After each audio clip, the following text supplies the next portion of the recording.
Okay, it's just.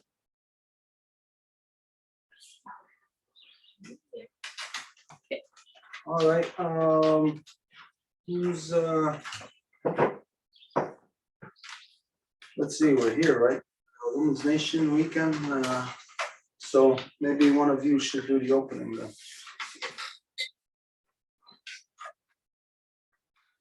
Don't wait all day. Anne, daughter of Myrna, mother of Chelsea, grandmother of Miles, granddaughter of Helen. I'm a Bear Clan from the Life Givers Nation. I welcome everybody here. We're really glad to be together. I'd like to give my acknowledgement and thanks to Sky Woman. If you look into the nightly sky, it is not vast emptiness that we're seeing, but it is our body of Sky Woman herself, where life began. I'd like to give my thanks, my gratitude, my love to Granny Moon, who regulates the flow of everything on Earth, the currents, the waters, our cycles. I'd like to give my thanks and my acknowledgement, honor to Mother Earth. She is where our bodies came from. She is body and sustains us. To give thanks and honor, acknowledgement to all of the waters that made from the sky, our rivers, the waters that are in every blade of grass, the waters that are in ourselves, our beings. Water is life. I'd like to give honor and thanks to all of the life givers, for they are where we provide us with our direction and purpose. I'd like to give thanks to all of my ancestors of good mind, for guiding me, being there with us, lending us some strength and support. I would like to give thanks to all of the life protectors of the good mind. I'd like to give thanks and honor to all of the grasses, the seeds, the trees, all of the beings that bear root, seed, and root into the ground. I would like to give honor and thanks and acknowledgement to all of the four-legged beings with wings, those that crawl and burrow into our earth. They not only provide us sustain us and provide us with nutrition, they give us teachings, they guide us, they condition our soils. I'd like to give thanks to the Going Lagoa, Great Law, anyway, I'm looking forward to a wonderful meeting with everybody. Yeah, wow. Well, I think there's something that everybody knows, or it's in the back of all of our minds. You know, in the last little while, there's been the threat of war. There's been negative after negative over the last couple of years, and then, you know, to hear what has just taken place, it's bad enough when adults, of course, when they kill each other, but when we see that then this starts to go into the area of our children now, as to what just took place in Texas. You know, without media, there's no way that the majority of us we wouldn't know about it immediately, but you know that we would all be affected by it eventually. Whatever is happening or has happened there on the ground, the trauma in Texas, that, well, you know that there's a lot of broken-hearted people there. Well, those broken-hearted people have connections with people who are right next to them. And when those people hear and they feel that trauma and that pain, then that's going to be conveyed to the people next to them. Just like a wave in the water, you start a ripple, it's going to go right across a lake or whatever. So we know that eventually all of us would feel this, all of us would come to know of it one way or the other. And when we consider how the grapevine works, you know? That today, maybe I broke my finger, but tomorrow it ends up that I was killed, you know? This is how things become worse. So how stories get blown out of proportion. So we can see that eventually that in the current atmosphere, that eventually we would hear about this, but we would hear about it in an like an expanded way, in a way that it's not that it's not bad, you know, bad enough, but in a way that it would be much worse than what it actually was. But regardless, this is a darkness. You know, it's like why we would be sitting around talking about baking cookies when there's trauma such as this happening in the world. Well, of course, what we're talking about and the things that we have been talking about have been to address the overall degradation of everything, of our existence. And of course, what we see is over the last couple of years, we've seen really how technology has limited us, controlled us, when supposedly technology is supposed to give us our freedom, you know, it's supposed to free us up, give us free time. You would think that technology would give us the time to go on the beach and have a vacation or something. But what we have seen is the exact opposite, that the technology is taking it away from us, that it's technology that has limited us. In the last couple of years, if we look at all the areas of our humanity that has been compromised, the number one thing that is easy to think about and that we talk about a lot is what has happened to our elders, what has happened to our connection to them, our ability to remain human. Because do we remain human if our elders are stuck in some home somewhere to die on their own, and we're in supposedly the darkest days of humanity, and we got to leave our elders there? We can't go there. We're restricted by the system, by police. It's police that actually have restricted us over the last couple of years from having access to our adults, our elders who are dying. Over the last couple of years, you know that we spoke to a lot of people who are in this predicament, who did not get to spend the last days with their parents or their aunts or uncles or their loved ones. This is a terrible break upon humanity.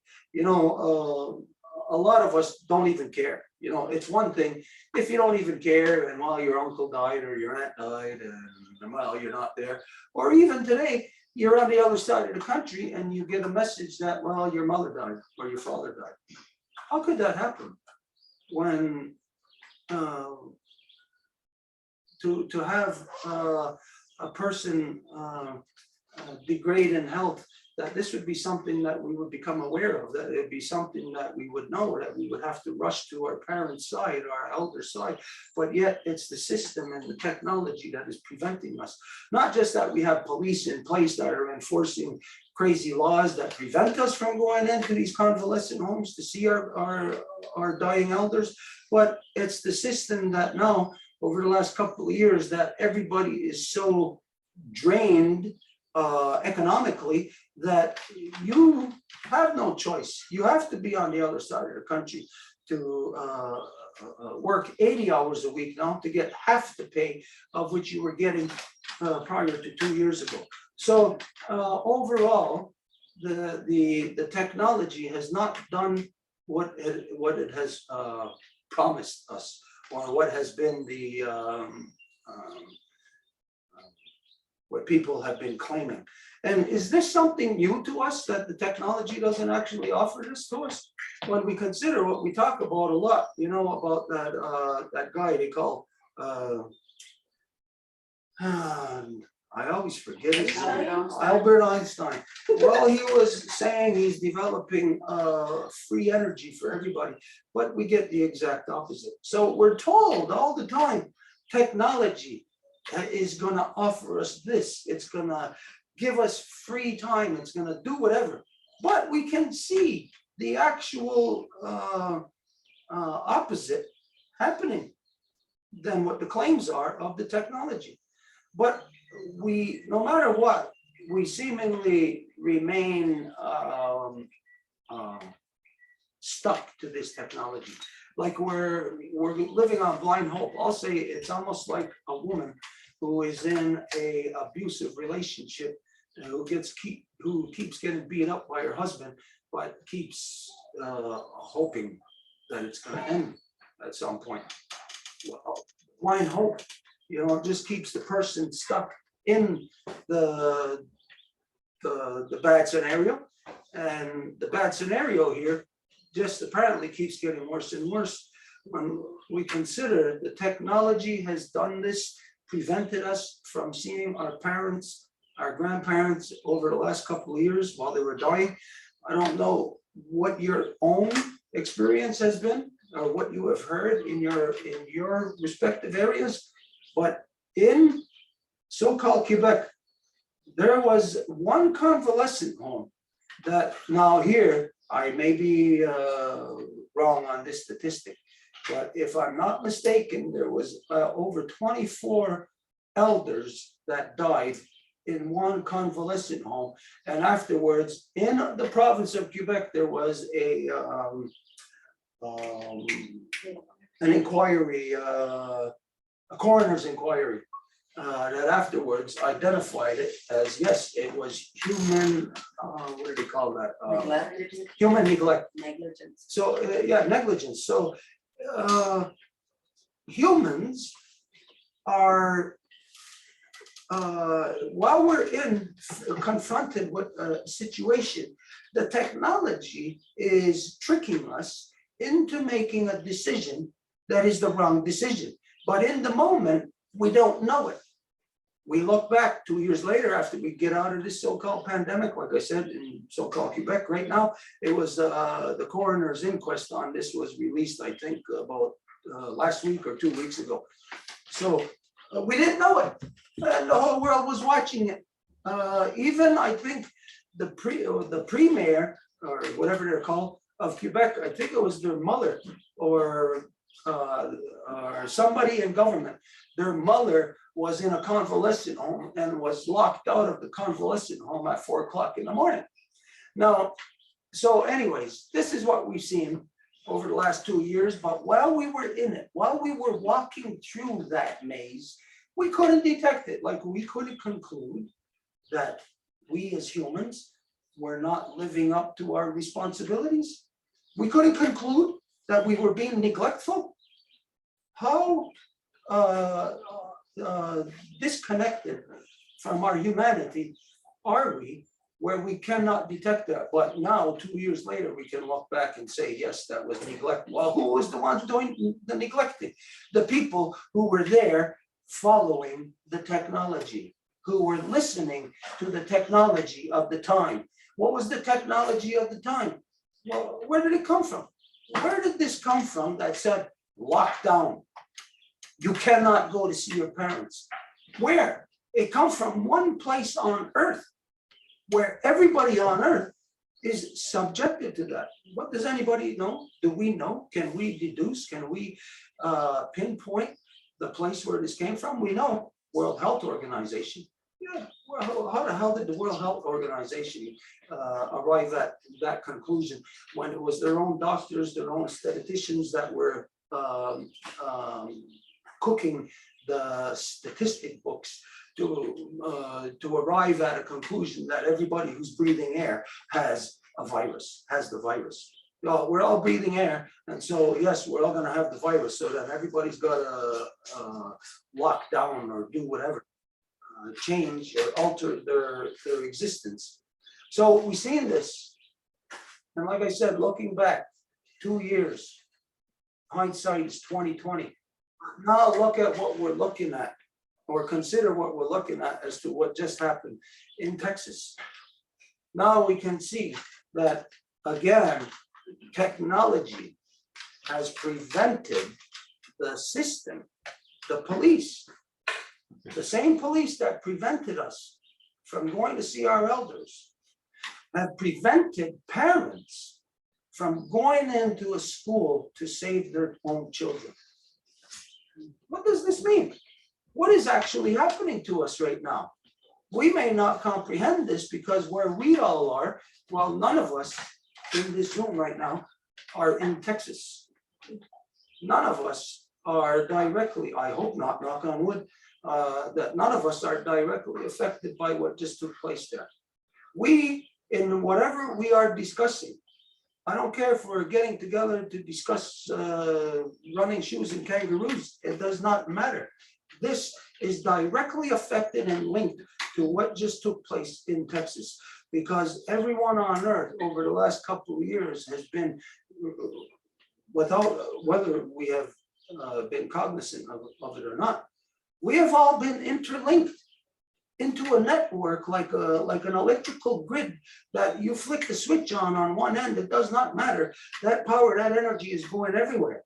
And if it's a negative energy to control us or to stop us from exerting our humanity in areas and times and places where we know that our humanity must come out, then something obviously is being done to our humanity.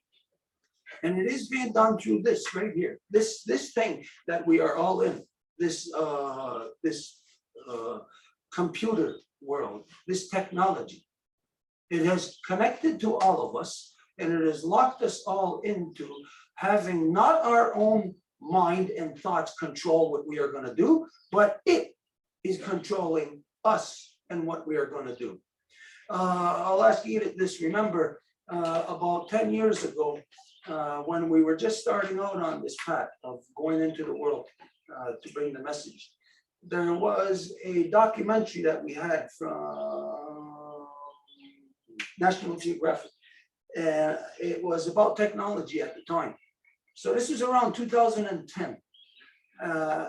They were talking about how in Japan, that they had now created the technology to where you can put earphones, you know, it looks like regular earphones on your head, but somebody who's controlling like a remote control frequency, whatever, adjustment, whatever, that is directly transmitted into those headphones can control the human beings. And in this documentary, the experiment that they did was on a football field.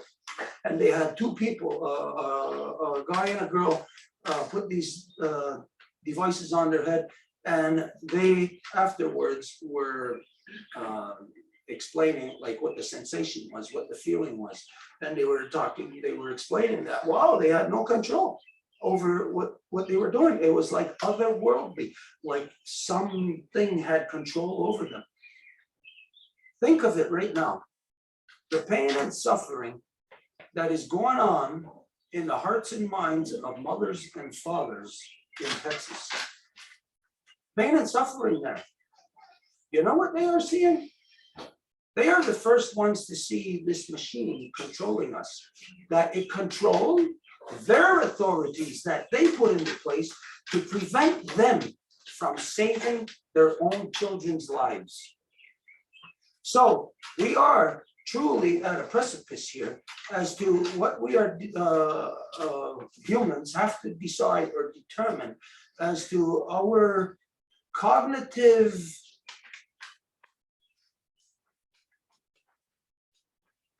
what's the term? I'll say a cognitive displacement within the living ecosystem of our Mother Earth. We are right now cognitive that the space, the place, the life, the area that we take up in this creation, that we are being displaced from it. There is something else right now that has slipped inside of that space and time to overpower us, to overpower our normal human thought, which would say if we were at that school and there's a parent there and there's a big cop standing there because he's got a badge and a gun stopping you from going into that school, that parent would say, no way, and would go beyond. But that parent has it locked in their mind of the authority, and the authority is no longer human. The authority is now something that we can really, really truly say it's an algorithm. Because when we examine what just took place there in Texas and we look at the chain of events now, okay, we can all say, oh, we're all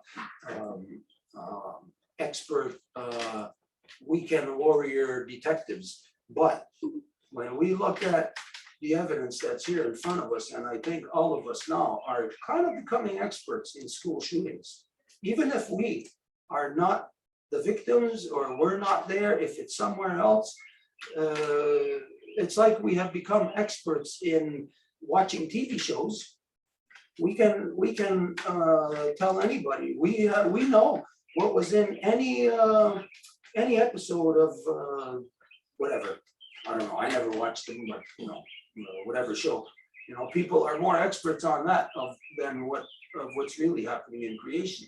But right now, through what we have all been watching over the last few years, I think we can all say that we're becoming experts in school shootings, and it's becoming a pattern. Just like from in New Jersey, what was the place there called? Anyways, the shooting in New Jersey, remember there was a picture showing the image of a cop standing outside of the building while students were getting killed outside. And even to hear that, like, they're not responsible for your safety. Well, why then do people collectively establish an institution or an organization such as police? What is that for? Is that just to inflict laws upon us? Or is that actually supposed to be, like it says, to protect and to serve? Well, now we can see that it's no longer protecting and it's not serving the public interest. So why is that? When it's police that are made up of humans, that are hired by humans to do those things for humans. Because there is something, like we said, getting in the way, in between those humans. So these humans on this side hire these humans on that side to protect them from what? There is an age-old dance going on here that the non-native world has been stuck in now for thousands of years. Where if you go back to the early Roman Empire and you look at when they used to go out and sack surrounding towns, surrounding communities, they would send in, it's the good cop, bad cop routine. They would send in their own first to go and sack the place. And then they'll send in their good cop to come and say, oh, we'll protect you. This is what's happening. The good cop, bad cop right now, it's now out of our hands. It's now the algorithm. It's now the technology. It's in between you and I, where you are at, and you're sitting in reality. I'm where I'm at, I'm sitting in reality, but there's something in between us that is now controlling our two realities, that is preventing us from making the proper human decision in the both places where we are at. So let's just extrapolate that to all of us.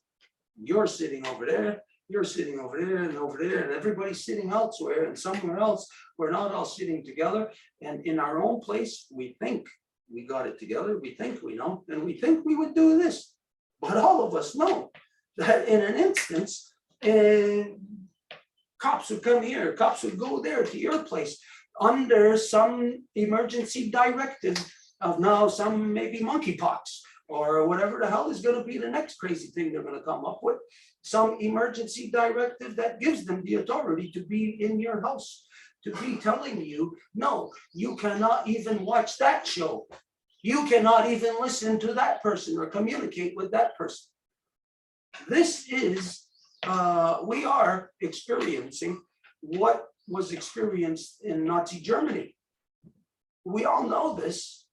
We're slowly being, well, rapidly being acclimatized to it, where we don't even realize that we've accepted something, where we look around us and the world has changed without you even knowing that it's changed, because last year or 10 years ago, if there was circumstances such as what happened in Texas, well, everybody would be storming the building. Nobody would be left outside based on some command. who would command such a thing? What is it based on? It's lost in the technology. Because from you to me, the emergency, in reality, you and I will know it. But from you to me, in the technology, the severity or the can't think of the word here, the non-severity in it, can be almost like there's an amplifier in the technology. Turn it up, because we are in fact seeing this and seeing it in both ways. Turn it up and turn it down in what is happening in the Ukraine. I posted something about this yesterday, or was it? Yeah, yesterday, about how now the news, CNN headline news, is relying on statements that are coming from the Ukrainian military saying, that Russia is coming into this area, or they're coming into this area. Okay, that's fine. You know, we're not saying, well, you can't trust anybody, but let's remember back to the supposed Gulf War, the invasion of Iraq. That was all based on a lie. And who told that lie? That was Tony Blair who told that lie. So in the world, people believe, for some reason, they believe white people the most, that they don't lie, or they wouldn't tell a lie like that. But when we're looking in the system, these are, and when it comes time to decisions of mass movements of people having to make the right decision, it's always those people who are lying to the masses. So what, are we gonna just then believe, just because now somebody's saying on the ground in Ukraine that Russia's coming in this area? Okay, anybody can be saying that. So we know that right now the technology is there, that the so-called United States has their spy satellites, their drones, everything looking at the Ukraine. So why should there be headline news going solely on what somebody said? Why is it not going on what the technology can affirm at that instance? This year is the example of how and where the technology will amp up the message or turn down the message between our two realities. You're one end of the reality, I'm here, we're the other end of the reality. And in between is where our realities are getting adjusted. So we have been talking about not controlling this, but at least trying to understand it and addressing it. Now, we may think that addressing it is solely thinking that, well, you got to be a computer program.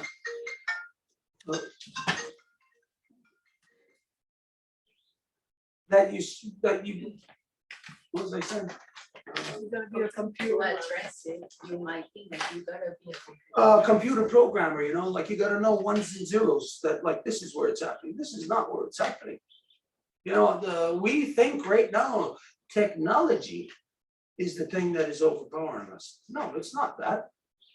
That comes out of the minds, the corrupted minds of men. This is a male dominance that is subduing a reality and like wrapping it up and putting it in plastic, as we know. We are becoming plastified. So the reality of creation is being relegated, like we said, to some other space.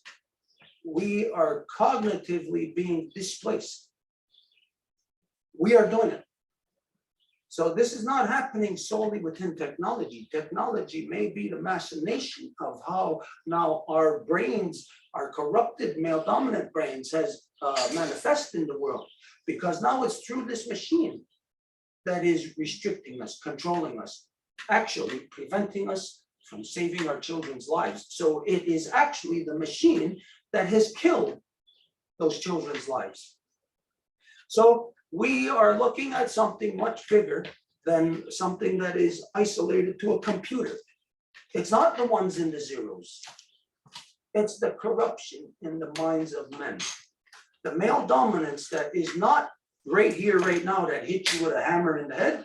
the corruption of male dominance that began this journey over 2,000 years ago, so that the people of the here and now, whose minds are locked into just the 60, 70 years of which they're alive, that they cannot see the whole picture, because they do not carry the wisdom any longer of their elders, because this is what democracy has done to you. It has taken away the knowledge of your elder. So the knowledge of your elder who knew something that we were confronted with 60 years ago, that can see the pattern of repetitiveness now, you cannot detect it. It is undetectable to us now, because since World War II, the so-called, well, not the so-called, but the actual generation gap for the first time in all of life, in the complete history of all of creation, for the first time ever, since World War II, it has successfully separated the egg out of the mother and can create its own life now. And so now this is walking all around us, and we don't even know it, because it looks just like us. We're listening to it because it sounds good. It makes sense. It makes a lot of sense sometimes in a world of where you see humans who are the most stupid humans ever, that I think we can all agree that if we were in any time and place throughout the history of man, the history of man, I think we could all agree that this is the most stupidest generation ever. You know, maybe the other ones we can say they were ignorant. There's a big difference between ignorant and being stupid. You know, you could be the smartest person, meaning hold all the knowledge in the world in your mind, but you could at the same instance be the most stupid person. So here we are. We find ourselves in a paradox. And this is what it looks like in a paradox. In a paradox, we can look both ways and we'll see our reflection. Which way is out? Which way do we go? What is it that we even have to address in this thing? Do we even know? Are we addressing the proper thing about our humanity right now? If we're going to address, say, just this technology, or if we're going to address, say, something that's polluting our Mother Earth or killing our Mother Earth. Our brain used to function as a complete planetary organism, where every human on Earth, just like a nerve cell, a nerve ending in your body, if a mosquito bites me on my knee, that nerve ending has a consciousness that will communicate instantaneously to my central point of consciousness, which in turn will allow me to manage all the collective of cells in my body for me to slap that mosquito. So us, just as these nerve endings in our body are the nerve endings upon our Mother Earth, and the brain of our Mother Earth used to function. We are unaware of it. Do you think that the nerve ending in my knee here is aware of the functions of the brain in the central point of consciousness? It knows it's part of a larger thing, part of a larger consciousness, larger being. And it knows as long as it lives within that structure, that rule, that order, even though it may not be cognizant of the higher order of which it is a part of, it knows then that it will be in order and it will be in balance. And then the larger body will live healthy, which then means that that little cell there is living healthy. So that little cell there has to live a duality, a reality of that it must be itself as an individual there, but it also must be itself as an individual within a larger collective. And this is where we will find how to control that thing that is controlling us on the smaller level, to go back to the larger collective consciousness of our Mother Earth. This is what we must address first, the true technology that is being displaced. If we are just going to talk about technology, then we are talking about the technology that we know. that we've become familiar with. The one that gets us to watch cartoons on Saturday mornings. The one that gets us to have our mind taken away from reality when we get home from a long day's work and we're dead ass tired and we gotta sit there and, well, we wanna laugh, so we'll watch something stupid and we'll get our minds locked into a series on, I won't say, but you all know, we're all watching it. Or maybe on some other network, or even just go back to old UHF and watch a TV show to remove our minds from reality. So anyways, all of this being said, this is what was prompted, well, which came about from, I'll say what I felt, the pain come out of Texas. Just like anything that's gonna be on the wind, any weather, like the fires that were in Texas, we felt it. The next day, it was so super hot here. This kind of thing is felt everywhere. It's in all of our hearts and minds. Anyways, this is what developed out of my experience, my relationship with just took place in Texas. I don't know if it fits into what we're supposed to be here talking about. I don't know if it is, or maybe if we hit the nail on the head, or if I'm in a completely other opposite direction here. But this is what was flowing through me today. Yeah, so I'll leave it at that and see where this goes. If this is nothing, this does not have to be our line of conversation here. This was just what was in my heart and mind today. So,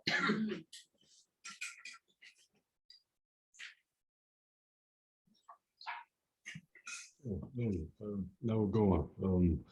Of course, and I'll introduce myself, but of course, I always can get spot on. But I'll introduce myself with Gail Youngins,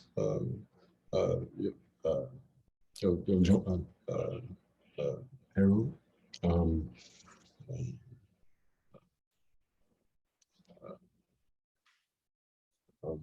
I'll introduce myself through the temporary protection of the Bear Clan of the Longhouse Five Nations Confederacy. Young Dr. Your Disconnected Game is the gun you have that I always attempt to get out that says those same words. Of course, this is spot on, right? Particularly the reason why I believe Merrick brought us here today in a very timely way. In unfortunate timely ways as well. I think unbeknownst to us at the time, when some of these thoughts of coming together today were first going through Merrick's head and getting past to the rest of us. And it just so happens to be in this context of technology, right? But more importantly, this context of what's important before you build any type of technology, even if it's a hammer or a nail or what have you. And that's council, right? Your Heart Fire Council, your Nation Fire Council. And of course, this is what, leads us to technology taking us in directions that we don't have much control over, right? And, particularly your points around what happens when there is no council and there's a whole lot of technology being built. But also today's technology of digital contracts being signed without us really knowing it, right? Just by, downloading the application and opening it, right? Bureaucracy becomes that much less tangible, that much less human, even though it was already inhuman, right? Separating folks from their voice and their power. But now it's even less human because you can't feel it as easy, the bureaucracy or the corruption, right? That is right in your hands, right? Where you normally wouldn't sign that contract in person because you've been taught for generations not to just sign any contract put in front of you without reading it. The technology just allows us to not even think about it, right? To feel like it's our only option to be able to use the technology that is available to us. And I think the same, goes for the structures that we work, live in, educated in. That technology makes gets us that much more desensitized to the lack of our voice, the lack of our power. And of course, this leads us to situations that you're opening with, right, with the loss of an entire classroom, right? And of course, this is, how we eventually get there, right? The lack of a council. And for Eric to bring us together in this context, specifically for folks that are wanting to come together and innovate in the realm of technology, right? And to bring us together in the context of clan design, right? Turtle, Wolf, and Bear, matrilineal protocols for organization that ultimately can bring us back to our respective councils, right? Individual heart files, all the way to collective nations, right? And in this context, it comes with a whole lot of technology innovation, right? That is, connected right along with it in the stacks context. Folks coming together with the goal of creating technology that makes it an impact in a positive way. And it's one of the things that feels surreal, right? To be able to have these conversations, to be able to have that direct connection to how people are going to organize to innovate in technologies. And for them not to just pick up the same old structures of corporate democracy, whatever other structures that we're most familiar with in our modern set of tools, and for folks to actually get exposed to Turtle, Wolf, and Bear when trying to organize with each other, not insert artificial scarcity, to not insert bureaucracy without knowing it into how we are coming together and organizing. But how it actually can protect the voices of women, protect the autonomous voices of ecosystems, along with our own voices, right? And I think that's what brings us here today, most specifically, and of course it's related to what we're opening with here today, and puts us in the sense of urgency that, in light of everything that's happened over the last couple of years, it may be easy to lose sight of, right? To keep track of, right? A whole lot of mass shootings in the years before this lockdown and changing the global system. Of course, this thing has exacerbated, and to have somebody thinking seriously about how this technology is impacting us, but not just thinking seriously, but having the honor and the access to these protocols that come out of these dialogues is a unique opportunity, it feels, right? So now we'll go for everybody who's come here for the opening, of course. And I might want to pass it to Merrick soon, but I do maybe want to give a little context for folks who may have been the first time in this dialogue. We have a few folks here with us from the Stacks ecosystem, and maybe I'll start there with the brief intro to exactly how all this relates, and it does relate, of course. But the reason why we say ecosystem instead of a tech company, right, is because in this open source world of technology these days, they've moved to this ecosystem language, right, which allows us to, it's a loophole in a lot of ways to get governance or management, matrilineal management, into structures of organization where it normally wouldn't be, right? Knowing how closely Turtle, Wolf, and Bear can relate to ecosystems at the most fundamental level, organization of anything at the most fundamental level. And so what we've been able to do is, get folks along with Merrick and other folks like Juliet here, Hero Gamer, Alum, to see these connections between these matrilineal modes of organization, of council, and its relation to sustainable innovation, to innovation genuinely outside of the control of people who usually have the money to fund that technology and innovation, right? And how that unlocks you, right, creatively for even more innovation than what folks think is happening around us, right?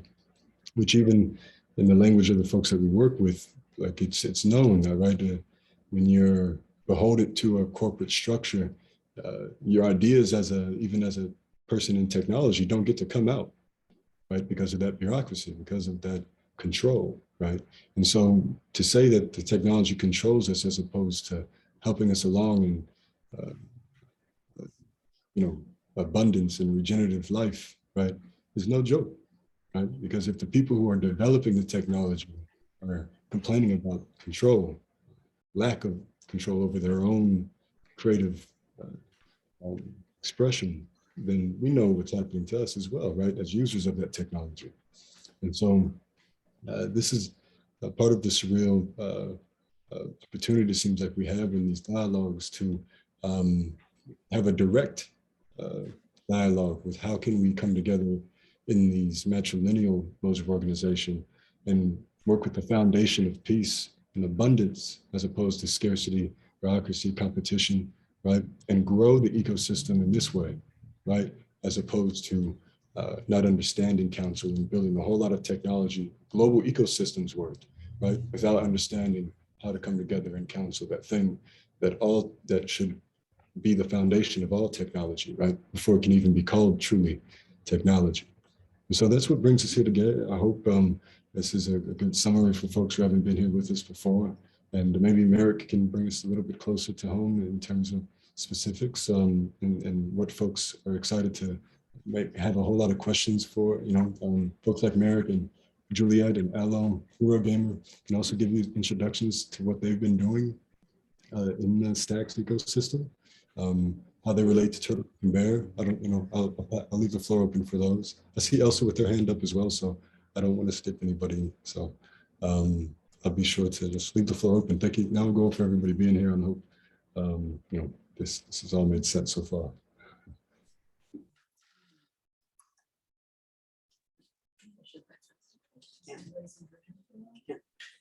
Yeah, Elsa, I see you have your hand up. Go ahead, Elsa.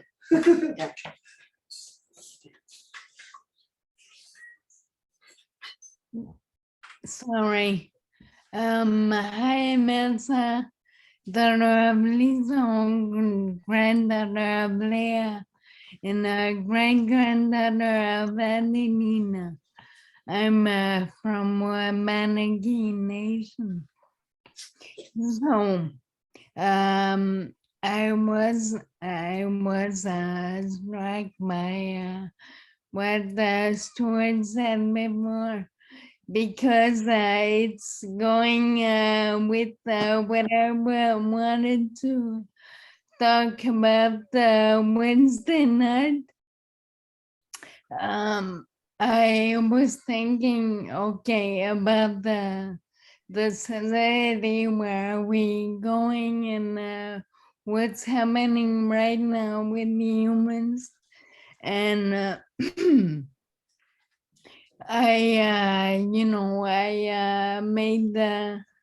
connected some dots. There's more and more, like we can say, more and more corporations. So more and more people that are narcissistic people. So, we can extrapolate that we are now in a narcissistic society right now, and narcissism works because like often Stuart was talking about how the individual male dominant brain doesn't communicate. The male brain doesn't communicate with the feminine brain. So the thoughts and actions, it's always that even realization is not possible because it's always about two. The balance is about two. And narcissistic people are one with themselves, always one in their mind, always one in the way they interact with people. So the let's say the wound inflicted first to the narcissist when he was a child, he's doing that as if Stockholm syndrome, but he's the person when the narcissist grow up, then he inflicts the same wound to others, to his own children, and so on. And the way technology is now I see it, the way I see it is that the technology is a tool just to bring us further if we're not careful.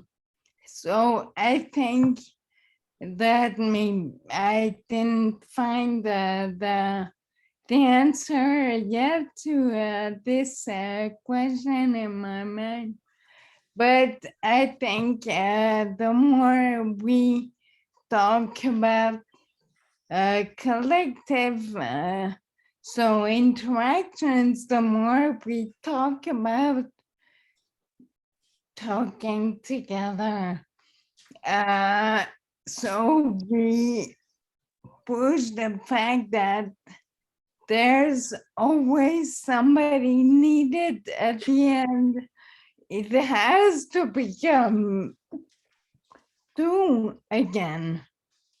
It has to go back to two. So yeah, maybe I think with the corridor we can push this conversation. It has to be a conversation because nowadays it's becoming more and more like a monologue. So that's what I wanted to share. So, Dr. Frankenstein is a narcissist. His creation, Frankenstein, can only be a narcissist because Frankenstein, his brain, if he's a Dr. Frankenstein, he's a narcissist, that's all he can do. That's all he can create. Hence, no matter how great the technology, it is always still limited by the corrupted brain, the mentality that it's rooted from. Hence, when we're looking at the world is corrupted by male dominance. I don't think we have to get into that debate with anybody. So once we're looking at what the issue is or what the problem is, to really address this then is, like you said, it's in the communication between the two, but the one canceling out. This is what we identified before about how male dominance, if you think of the two hemispheres, just think of your brain, the two hemispheres of your brain, like a tornado on both sides. So the male side in order for it to have a proper conclusion, both sides, it has to throw it over to the other side. But the male side, being dominant, canceling out the other side, it still needs an answer. So in its own self creates the schizophrenia that gives the false impression of communication. So then communication is only rooted in a lie. It's not rooted in truth, because the schizophrenic nature of the male dominance is not that he's asking the woman, oh, what do you think, how do you feel? Because he just finished punching her face and asking her what does she think and how she feels is really irrelevant. It's ridiculous. So the thing that we have to adjust here, or the thing that will be addressed here is somewhere in our ongoing conversation, is our control of course, what is at the foundation of our individual council process. Now, as Harold, as you said about, well, as you just gave reference to the council process and there being different different ways that we approach this, let's think of this. You have all seen since 2017 what the non-native world councils on. When their focus is, or when their attention is focused on what the United Nations scientists said about the year 2030. So the whole world, what did they counsel on in that issue? There's an issue thrown on the floor in front of us. And what they counseled on is how to save the economy. So that means that, well, what was thrown on the floor is how to save our Mother Earth. And they were counseling on how to save the economy, which is to destroy our Mother Earth. So here we see that in the non-native world, never mind about just having the council process, the trick about having the council process is knowing what to council about. Now, how do you know what to council about? Let's examine this, where, like we said, everybody in the world has the same information since 2017. Everybody's counseling on talking about what they're going to stop doing. By 2050, we're going to stop fossil fuel burning engines. We're not going to have automobiles around anymore. Oh, wow. By 2050, you're going to do that. How does that address the thing about 2030? It doesn't address it. So when somebody in science or in the conversation getting to council says, well, we're going to do this by 2050, then that is a deflection from council. You are not counseling on the proper thing, because then the person throws in 2050, which we're all gonna, if we not to blow this out of proportion, but just to like show the severity of it.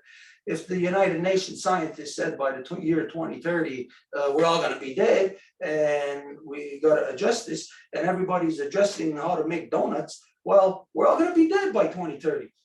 So it shows us that the people, the individual, does not know what to base their council process upon. So you look at, just since we have been communicating together, you're looking into the native world. How did we address the issue of 2030? Well, you all know, you've seen it. You're in it right now. We're all working within the hemp unity agenda. So look at how the non-native world addresses 2030. They don't. Look at how the native world addresses 2030. We do. So here it's important to know, yes, council process, the non-native people, you have a council process, but it's only the council in the realm or the spectrum of, like we said, like Frankenstein. Anything that they counsel upon is within that vein of poison. So you're cooking with the ingredients of poison, and the outcome is going to be an even worse poison, because the ingredients on their own poison enough as it is, but you put them all together and then the outcome is going to be super poison. It's going to be Frankenstein's monster. It's not gonna be Dr. Frankenstein, because when you talk to Dr. Frankenstein, well, you probably think that he's a cool guy. You know, he's smart, he's got a lot of knowledge. He's got knowledge of the world, really, because if you can figure out that tomorrow night we're gonna go dig up dead bodies out of the graveyard and we're gonna cut them to pieces and figure out how to put them together and animate it to life, well, that guy's gotta have a lot of knowledge about something, you know, so you would think, okay, here you're talking to somebody who's got a knowledge. Knowledge impresses people. But what if that knowledge is bringing the person to their own death? Then that tells you that then the own person, the individual who should have a counsel process, who is not thinking, just not thinking, allows a huge issue like what everybody in the world should have counseled on as soon as they heard it. I know, and all of you know, as soon as we heard it, we were counseling on it right since day one. As soon as we heard that thing since 2017. And look how long it took us to put together a solution. It took 5 years. So think of everybody else in the world who's not paying attention. How long is it going to take to them to get to the level of where they're going to be paying attention, where they're going to conclude that they have to come up with some kind of solution? They're going to be way beyond the deadline. They're going to be in the dead zone. So to know what to counsel about, this is where it comes down into the mind of the individual, Dr. Frankenstein. What was in his mind that got him to counsel on trying to animate death, bring death into the world, bring death into life? Isn't this precisely what Albert Einstein done, Oppenheimer? Isn't that precisely what Oppenheimer said? Now I am the destroyer of worlds. How did he get there? Did Oppenheimer himself do that? No, he rode on the coattails of, as you know, Albert Einstein. Who did Albert Einstein ride on the coattails of? Absolutely everybody else that came before that in history. Just so happened that he worked in the patent shop, in the patent office, where he had access to all kinds of whatever the latest technologies. So we can see that right since day one in the non-native world, which is what you might consider in the realm of collective, your collective counsel has been distorted, has been corrupted, destroyed by individual thought. And this is where you, in the realm, the people in the world of democracy, you all think that it's proper, that it's correct. Democracy is the worst thing ever. It's the most destructive thing ever. It's the self-inflicted state of schizophrenia. And a person who is schizophrenic is self-destructive. They will eventually, if they don't kill themselves off, they will just die off, maybe just starve to death. So this is what's happening to us now because of the process of democracy turning the individual into the thing that you strive for.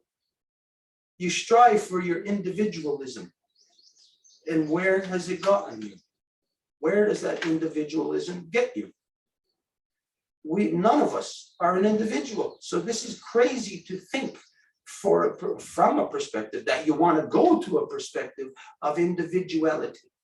It's absolutely insane to think that, but this is precisely what your system of controlling your counsel process does to you. Isolates you as into a bunch of individuals who does not know or who do not know the same base information. Your default program is Dr. Frankenstein's mind. That's your default program. So to have the ultimately to have all communication proper and in the right way, the right order, structured upon the counsel process. The counsel process is not just something that we sit out into here. The counsel process is something that first takes place internal. So the three-tier system has to work within you.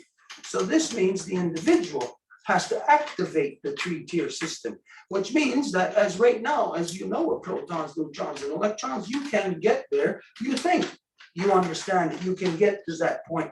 No, but until you've heard of turtle, wolf, and bear in relation to protons, neutrons, and electrons, then those things are stay just to a certain level of knowledge to you. But you put turtle, wolf, and bear there, then you are acknowledging and seeing traits. Acknowledging that a trait of one thing can change in an instant and alter the trait of the other thing. To change that other thing and to alter their collective thing that they are working on, what they're building, which they conglomerate together. So the default program in you, in everybody in the world today, we could debate this if you want. It is male dominance. I don't care if you're the biggest pro feminine woman in the world, doesn't matter. Women are the most restricted, most structured, manipulated by male dominance. We're not structured or manipulated by male dominance. You are. So we can look at when I say structured. You know that women, physically, you are structured by male dominance. So you are physically within a jail cell of male dominance that only permits you to live within that, regardless of what you think in your mind. I am life giver to this extent. Well, you may be, but in reality, your hands cannot reach out that far because they are stuck within that little jail cell that male dominance has confined you within. So male dominance is not something that the women can break out of. Obviously, you've been stuck in it. There's nothing you can do about it. You cannot break out of it.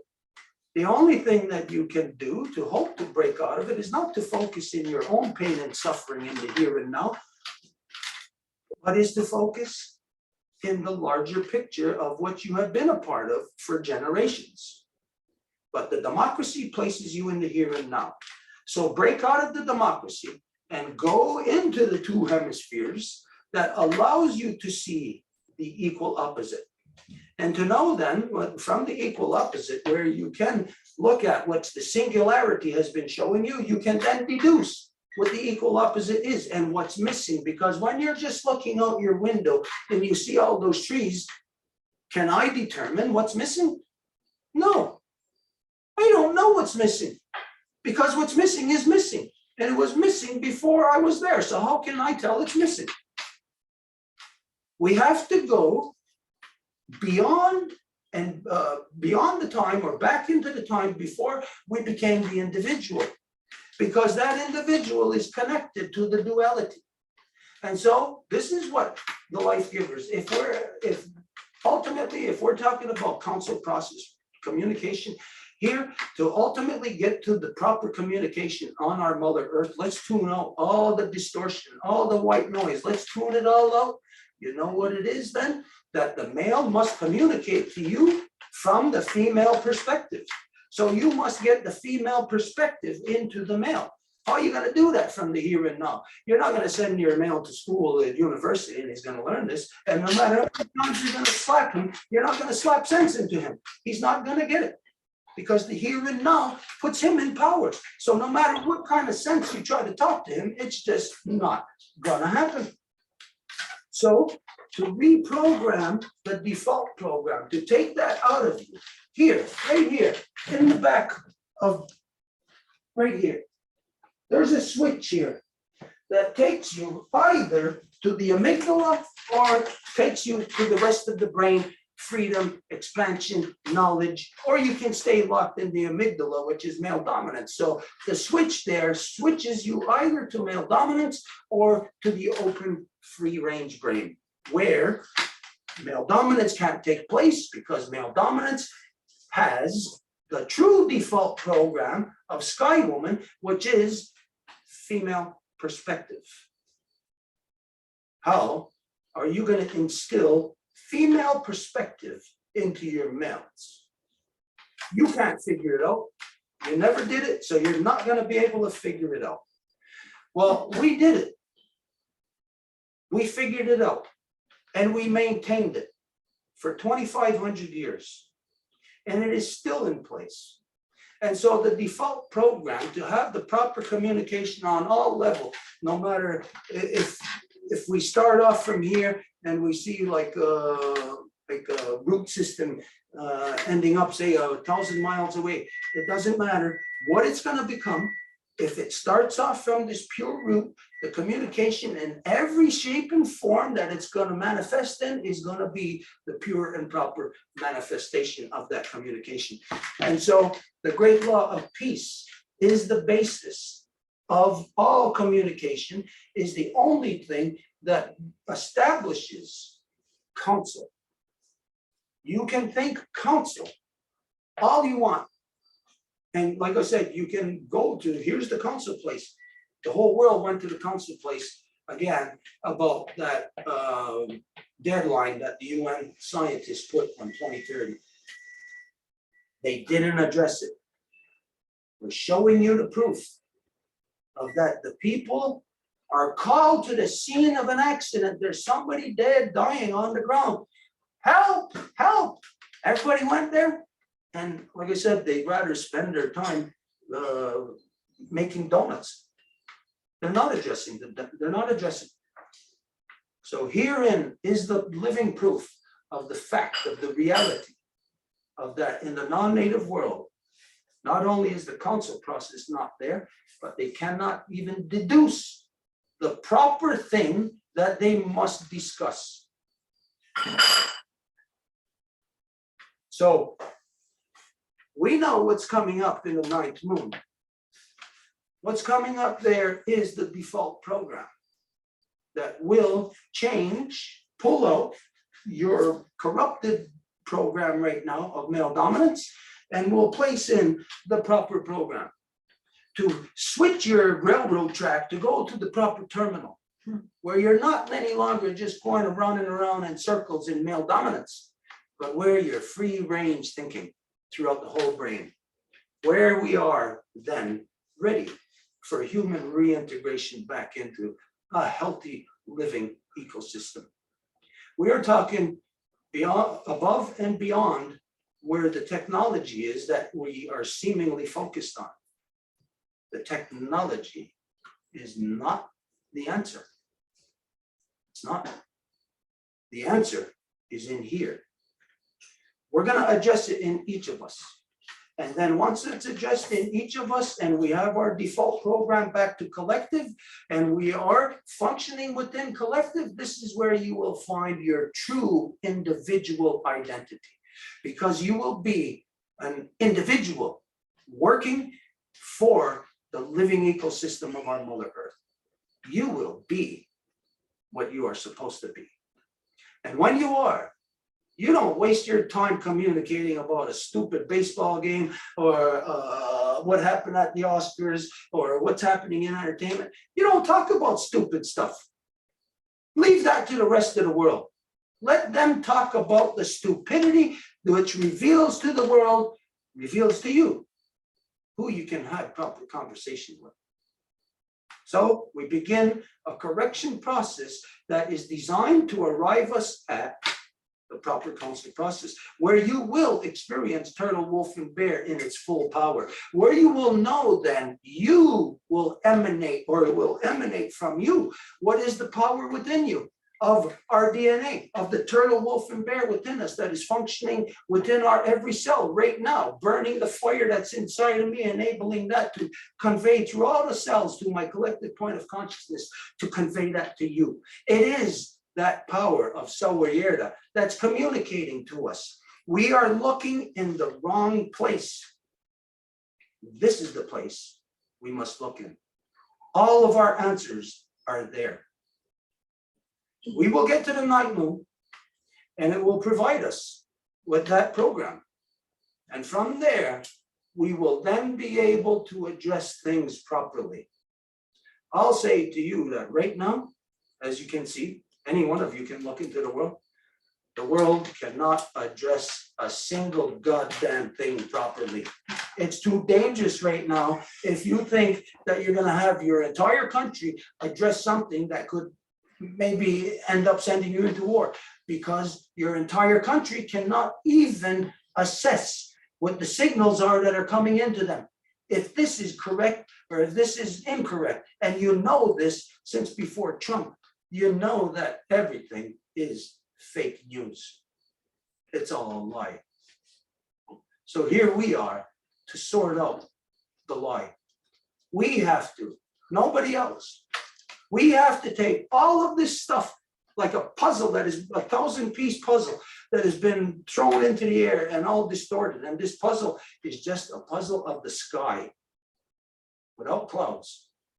And we got to figure how to put that puzzle back together. It can be done. This is simple because it's us. It was done to us. If it's us that is broken, then it's us that can fix us back. We are not Humpty Dumpty. We can fix what has been done wrong. Okay, so the council process extrapolated from, as you know, from within the structure of the single cell. And this is where each of us carry this knowledge of the council process. And we all gravitate around a central fire. So every individual cell within your body carries the knowledge of that central fire. And so it gravitates there. And as you do, because it carries that knowledge within it, then you automatically fit into its proper place.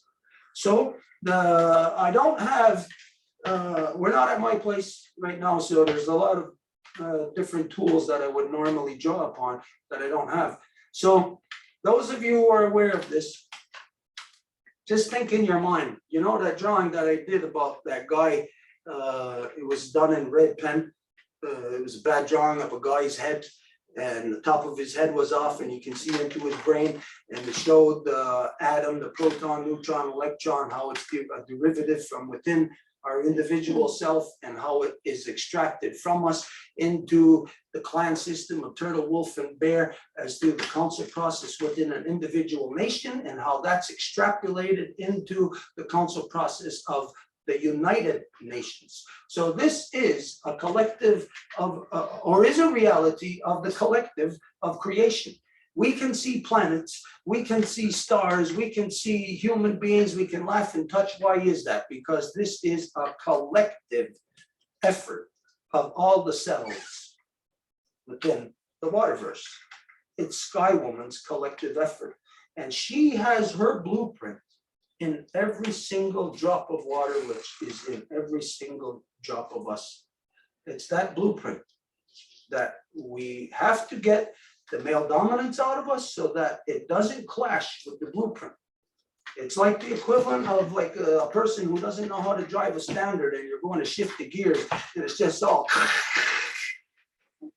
Get that person out of there and put the person in who knows how to drive that vehicle, who knows how to get the collective to its destination.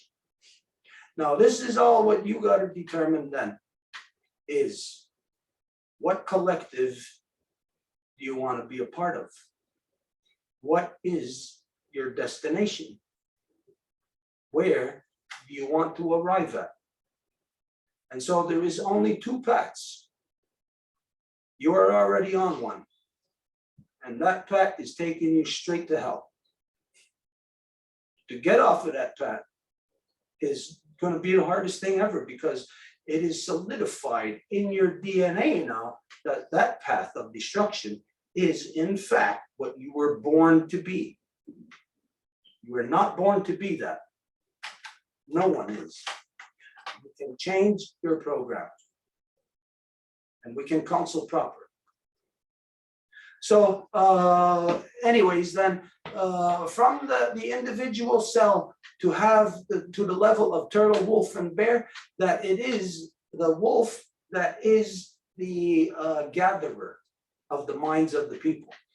Everybody's got ideas, as you know, and everybody in the world can speak, and this is the reason why the world is crazy mixed up because you got a million different voices saying a million different things, and they cannot organize because democracy is keeping those million different voices apart. So how to organize those million different voices is not to have those million different voices speak. We don't need to have those million different voices speak what is on their mind or what they want in order to know and to formulate what the plan is that is gonna represent everyone. Oh yeah, there it is, yeah. If you can share that, can you share it? Is that possible? Send it. Or maybe just show them. Okay, anyways, I'll leave it there. Go into the conversation, wherever it takes us. So.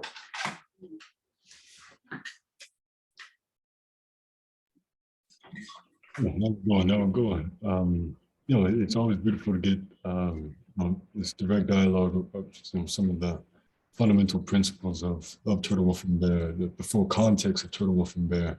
So now I'm going. And yeah, so I want to be sure to open up the floor to other folks here.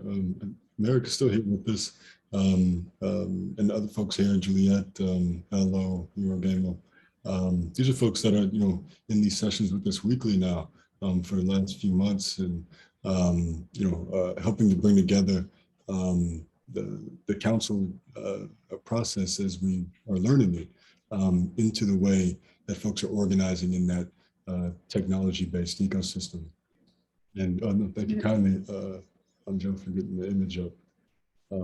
Yeah, this full context is extremely important, and it'll be beautiful to, you know, for those here with us to be able to take it back, or for others to see this recording of this full context. So now we'll go. But like you said, the conversation could probably guide some more direct questions from folks trying to learn these things along with us. So it's better organize themselves without, you know, all the pitfalls that come with trying to organize yourself with the same old democratic structures, right?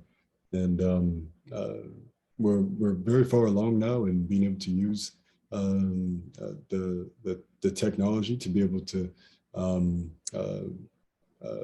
have a flow between the clans happen with the technology, helping that flow along, right?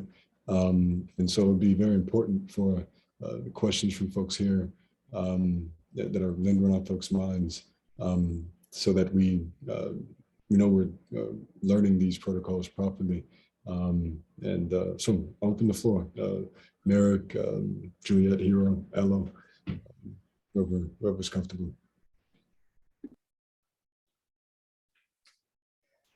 Yeah, I can go first.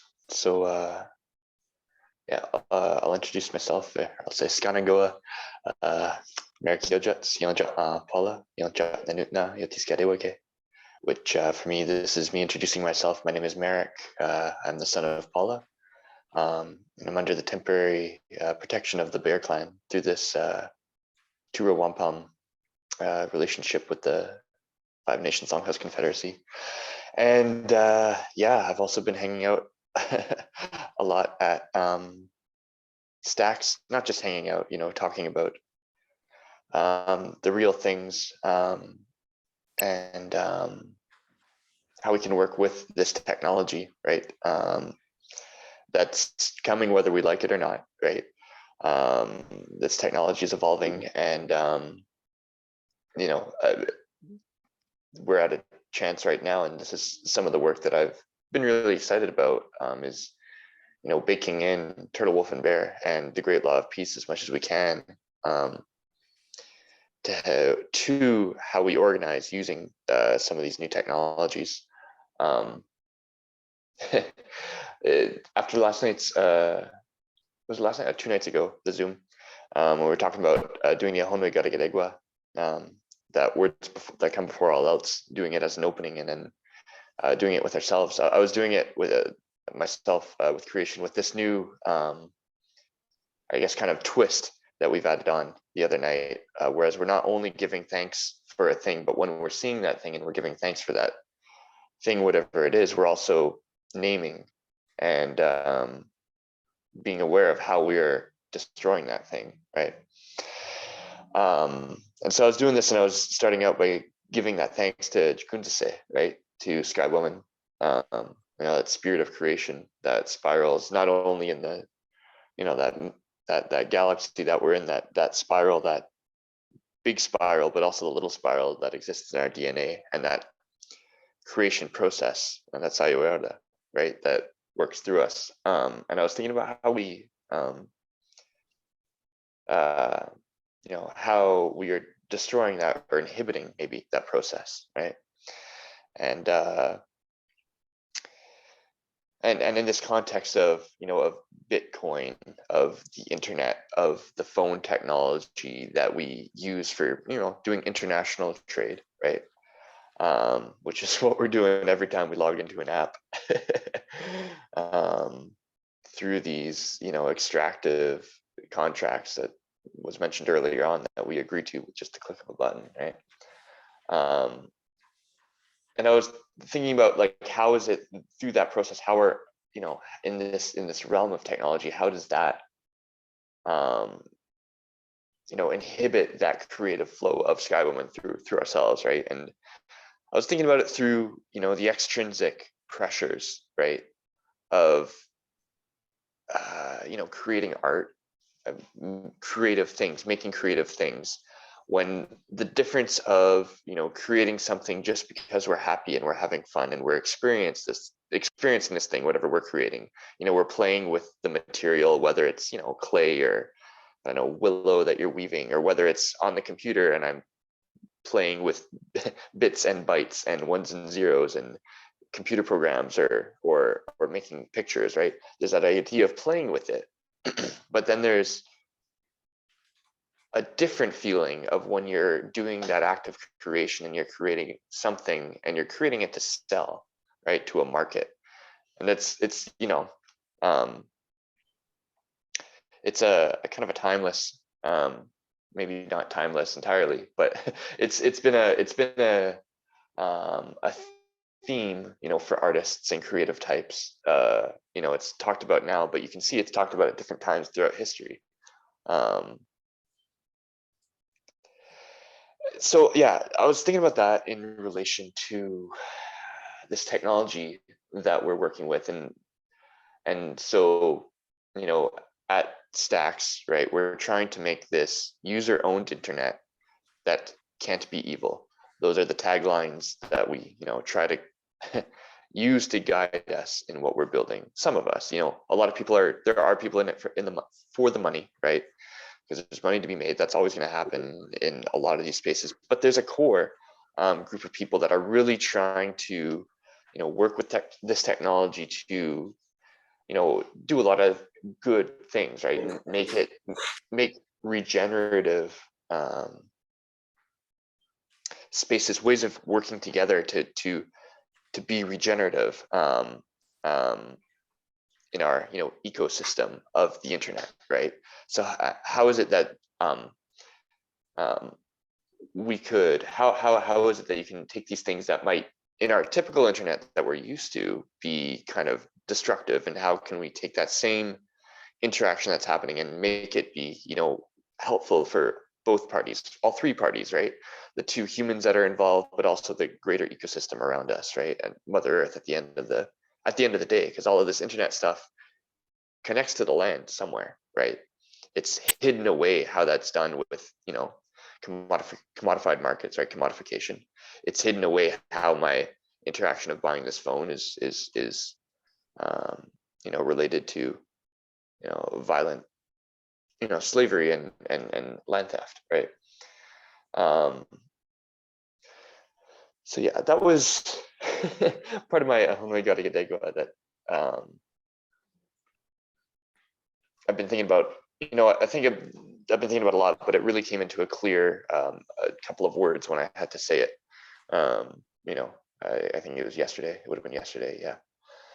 So anyway, yeah, here we are playing with these, or talking about creating, new social technologies on top of this thing, Bitcoin, right? Which is a thing that's happening, I think, whether we like it or not, and also stands in contrast to other types of digital currencies that are being pushed out by central banks. Just as kind of a side note, there's central bank digital currencies, which is the thing that's being pushed in a lot of countries, particularly all those like Caribbean islands. I mean, all over, all kinds of different, working together through, the World Economic Forum.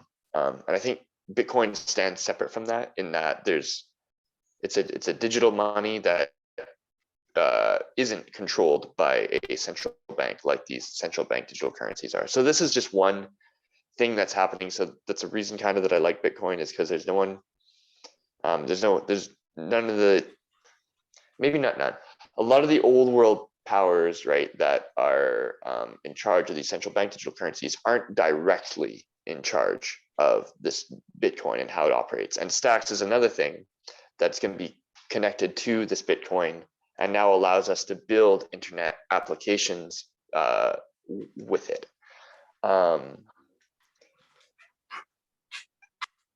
So we're very early on in what that's going to look like. And so a lot of what we've been talking about, these weekly sessions that Harold mentioned, we've been talking about how it's a subset of people, right? So it's some people within this new thing, Stacks, who are getting together to talk about governance and about how to how to bring money into a thing without it corrupting that thing, about how to have a commons, how can we get together and make decisions in these collective. So this Turtle, Wolf, and Bear, we've been, we have broken now ourselves into this group of people working in Stacks called the Stacks Advocates, who are trying to make this technology good for people, right? Trying to keep us true to that user-owned internet and can't be evil. And we've now broken up into these Turtle, Wolf, and Bear, female, male clans, and are starting to come together around, different. We're trying to make a system for as issues come up in these different Stacks kind of communities. We're either building different apps and stuff, or people who are just using the technology. How can they have that pathway in to come and modify that technology, right, to make it work for them so it's conducive to how they're living, right? So yeah, we've gone and we've broken up into these clans, and we're starting to put it into practice. We have some questions. I know Juliet has some specific questions to help guide us, but also I just kind of wanted to bring that forward and talk a little bit about that, and see if that sparks anything for you over there and what you have to say about it. So Nyawagoa, aho.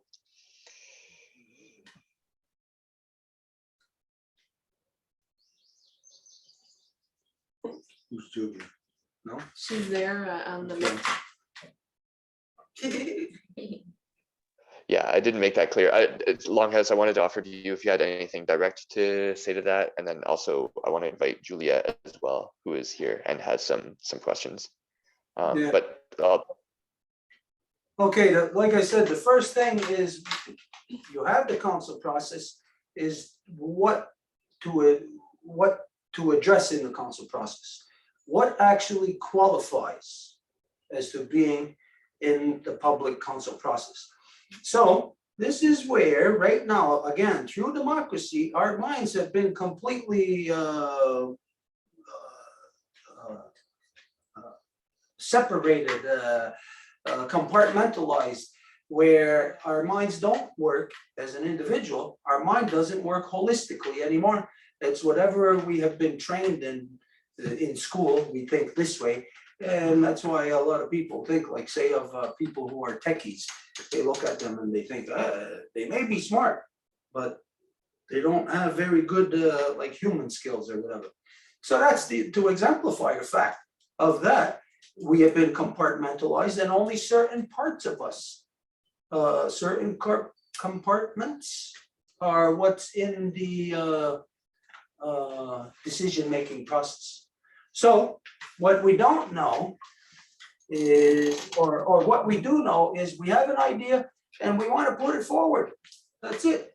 But we don't know about the council process, which is that there are 3 different traits. So it's not just anybody that puts the issue forward, as you know, it's the Wolf clan that puts the issue forward. Now, what if somebody in the Bear clan or the Turtle clan has an idea about how to make donuts better? Well, does that mean that they can't have those ideas? No, of course they do, but they have to formulate their full proposal, present it to the well. And then the well has to present it, because the well, it has to fit the knowledge, the agenda of the well. If it doesn't, then that idea doesn't fit the protocol of the rules between Turtle, Wolf, and Bear. Replace Turtle, Wolf, and Bear with protons, neutrons, and electrons. Well, if it doesn't fit within the protocols of protons, neutrons, and electrons, then you don't do it. Well, prime example would be then, well, there's something that everybody on Earth done that goes directly against the protocols of protons, neutrons, and electrons. And that's what we talked about earlier, about what Albert Einstein done in creating the atomic bomb. So here we are made up of Turtle, Wolf, and Bear, protons, neutrons, and electrons. But our collective consciousness has decided that it's okay to tear apart the things that we are made up of. That's crazy. It undoes our ability to stay at that level of collective consciousness, which means we have been ever since Albert Einstein, and ever since beyond that, since Frankenstein, we have been in a devolution process, devolving. And we believe our technology is so cutting edge. Yeah, it's cutting edge. It's the cutting edge of destruction. It's not the cutting edge of conducivity with creation. So how can it be cutting edge? You know, how can we say that nuclear power, for one, how can we say that that's cutting edge? It's not cutting edge technology, it's cutting edge destruction. So, excuse me.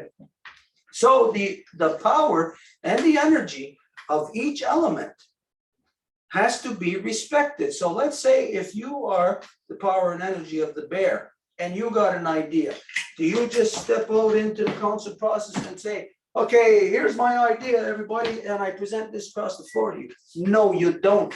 You can't, because the bear does not have the perspective and knowledge of the well, of the wolf clan, as the wolf clan doesn't have that knowledge of the bear, and vice versa with the turtle. So each one must be respected. So if the turtle has an idea, respecting the well must put the idea through the well for the well to present it, because only the well knows what are these mechanisms over here? What are these gears that we got to shift through? The bear clan or the turtle doesn't know. So when they're going to get in the driver's seat, they're not even going to know.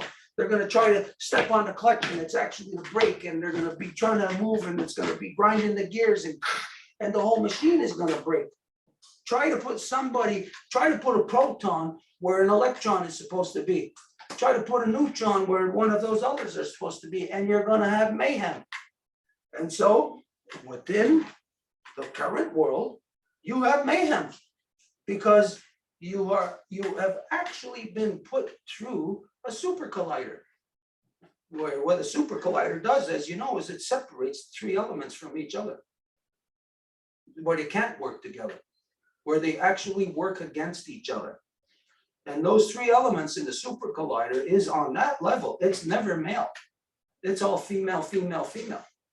And so what you are seeing in a super collider is you are seeing male dominance separate a mother from a grandmother, a granddaughter from a mother, from a grandmother, and they spin the granddaughter around at the speed of light, and they send the grandmother in the opposite direction, and they smash their heads together and annihilate them. And the mother is what's left in insanity. She is left in insanity. So democracy is a super collider. that separates you from your cohesiveness to each other, turns you into an individual that is against every other individual. That democracy, as you know, it is the continuation of God. So it's the male self-glorification process. Look how great we are. Look at what we can do. And no matter what we say, this is what goes. And it's all war and it's all destruction. None of it is love. None of it is human. So the key here to understanding the turtle, wolf, and bear is to know not only their traits, but to respect it. Give the other the chance, the opportunity to be what they're supposed to be, and you will see magic happen. Give the men, this is the reality. The men are stopping the women from the magic of what they can be. So for women, it may sound very, what's that term we used a while ago, narcissistic. For me to say this, that, well, the men, we got to free up the women. Women might be offended by that to some degree, you know, but then other women might say, yeah. But this just shows the example of how perspectives are not from the true perspective of our identity. Because people don't know, again, turtle, wolf, and bear. They purposely broke you down into protons, neutrons, and electrons, so you cannot relate any longer to what it is. Like we always say, what the hell is a proton or a neutron or electron? Do you ever see one? Did you talk to one today? Did you see one on the street? You know, do we know them?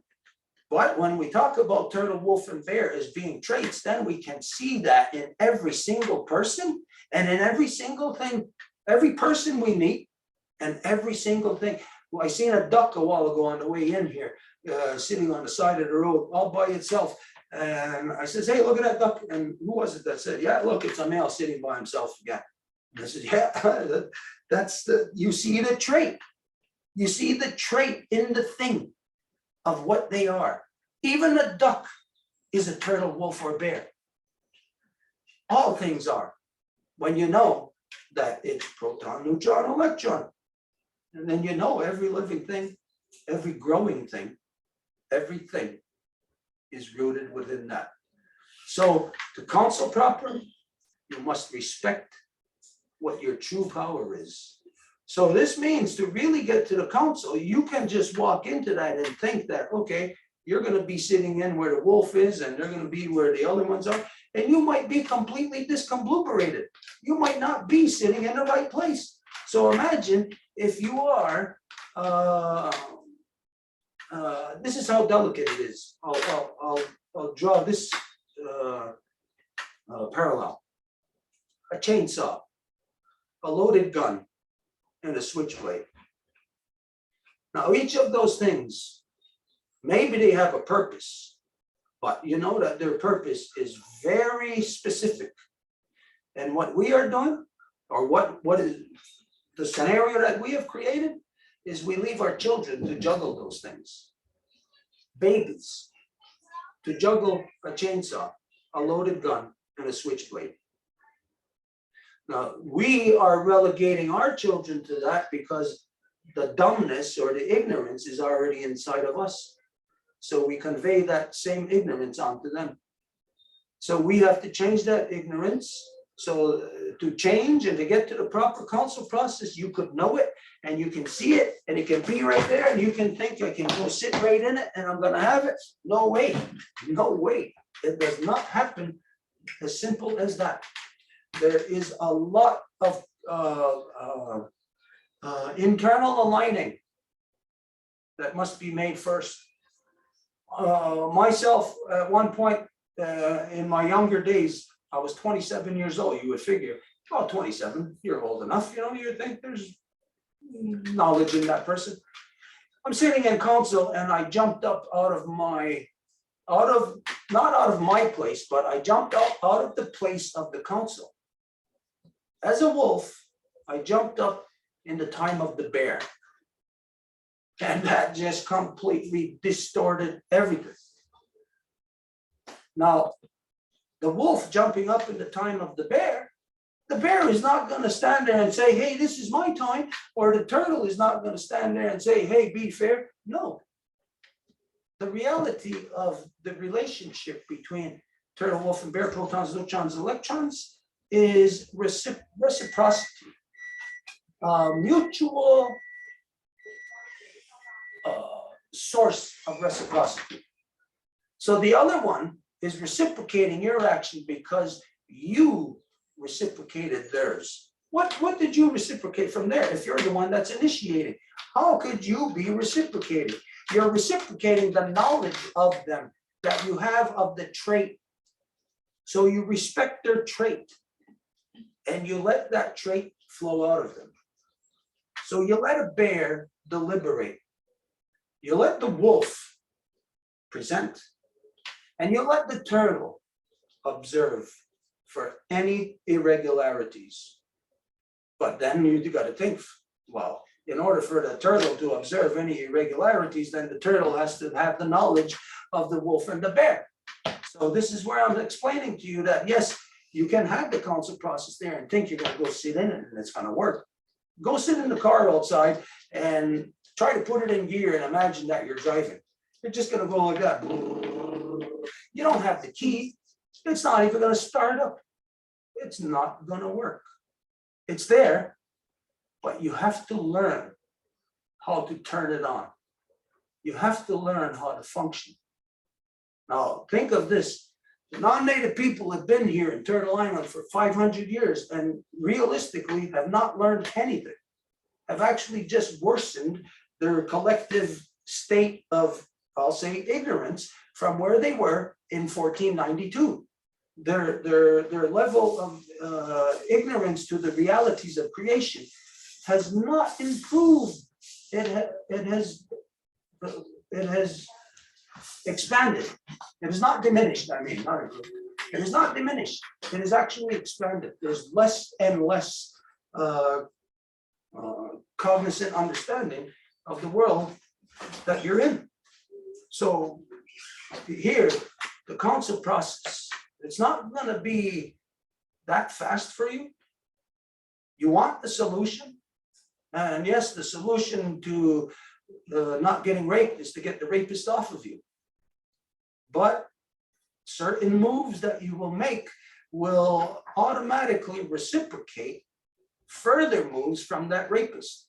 Just like a tick, if you try to pull it off of you, it's going to lock its teeth or whatever claws deeper into you. So you have to know how to massage or finesse that tick to release its claws off of you to where you can be free of it. So application of all of this, it's going to be a long process. Learning, once you're sitting in there into the party of three, learning the traits of presenter, learning of how to gather the minds of the people. You think this is an easy thing. This is not an easy thing because you got a lot of people with a lot of things in their minds. Just like the hemp unity, we could just come out with hemp unity, but that just on its own to say plant hemp is not the solution to all the things that are in all the people's minds. So as you've seen, the hemp unity is to extract everything that's in everybody's mind that is above a certain, let's say, threshold. This is the threshold of the issue that we're addressing. Anything below it is no longer addressing that issue. So everything must be above that threshold in order to be addressing that issue. This is where, well, the management of all those thoughts that are in everybody's hearts and minds has to be brought together, encapsulated, and something that's going to be able to spread across the broad spectrum of the people that we're dealing with. And so, like you've seen, like as you know, the hemp unity agenda, it addresses many things that allows everybody to feel a certain level of satisfaction that everything in their hearts and minds has been addressed. To be able to do that, as a well, it takes, realistically, you have to be born into it. You have to be that. Your trait has to be that. This is why I said then, like with the Women's Nation, you come together, you have the elements, and then use work together, use dance together to see which one is actually fits over here. Are you actually a wolf? Are you actually a bear? Are you a turtle? By that dance together, you will find what your true calling is. It will work out of you. You put yourself into that centrifuge and the you will come out and you will see it. And you will know, you will take that because you being exposed to either gathering of the minds or deliberation or quite simply observation, that thing, if it's you, that's the thing that's gonna click with you, it's gonna resonate, it's gonna turn you on. You're gonna be activated. So don't go into it saying, this is what I am, or this is what I'm doing. Especially when you're doing things remotely as the way that we are, where you don't have, like, say, direct access at any given point, things could turn argumentative. And you don't want that. You want things to stay within that spectrum, like I said, where that threshold, where that issue, the well is gonna manage it. That even if that person over there has, let's say, 10 things in their mind, but 9 of them are above the threshold where it's all about the issue and just one of them is below, well, the well is gonna manage that and put it in such a way where that person is not gonna be feeling like they are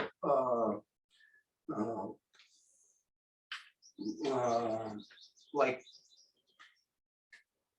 their word is less important or something, or their position hasn't been fully respected. The well will massage it all completely. Like I said, the bears, with their complete knowledge of the medicines, the deliberation power is really something.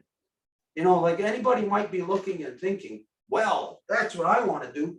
Oh yeah, deliberation power, that is really something else too, because think of yourself as 2 people playing tennis. Now, which one do you want to be? The server or the one that hits the first ball coming at them, the first receiver? You know, in certain instances, yes, you want to be the server. In other instances, you want to be the one to first hit back.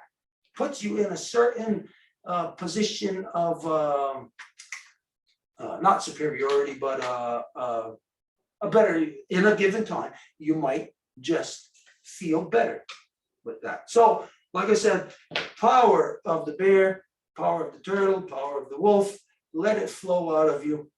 Let it, you will discover which one you are. So don't think that you can go into council before all of that is discovered, because you might break it and you might just turn around and say, it doesn't work, it's broken. And it's actually not it that's broken, it's you trying to fit a square peg into a round hole. So you only fit a turtle into a turtle, you only fit a wolf into a wolf, bear into bear. Oh.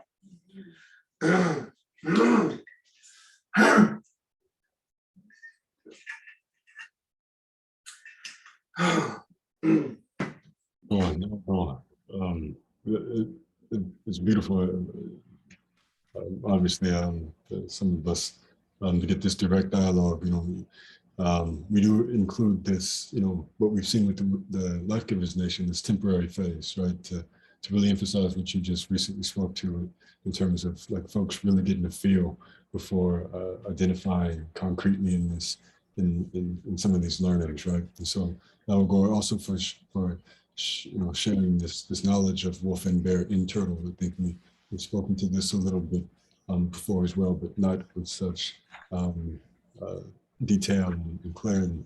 So I will go for this, but I do want to open it up for Juliet to, I know we may have some questions, and the rest of us, I know I still have some questions as well, you know, as it relates to how we can learn these council processes without, you know, falling over our own feet, you know, so to speak, in all the ways we can, right? So But yeah, I'll open the floor, Juliet. It'd be beautiful to hear your voice.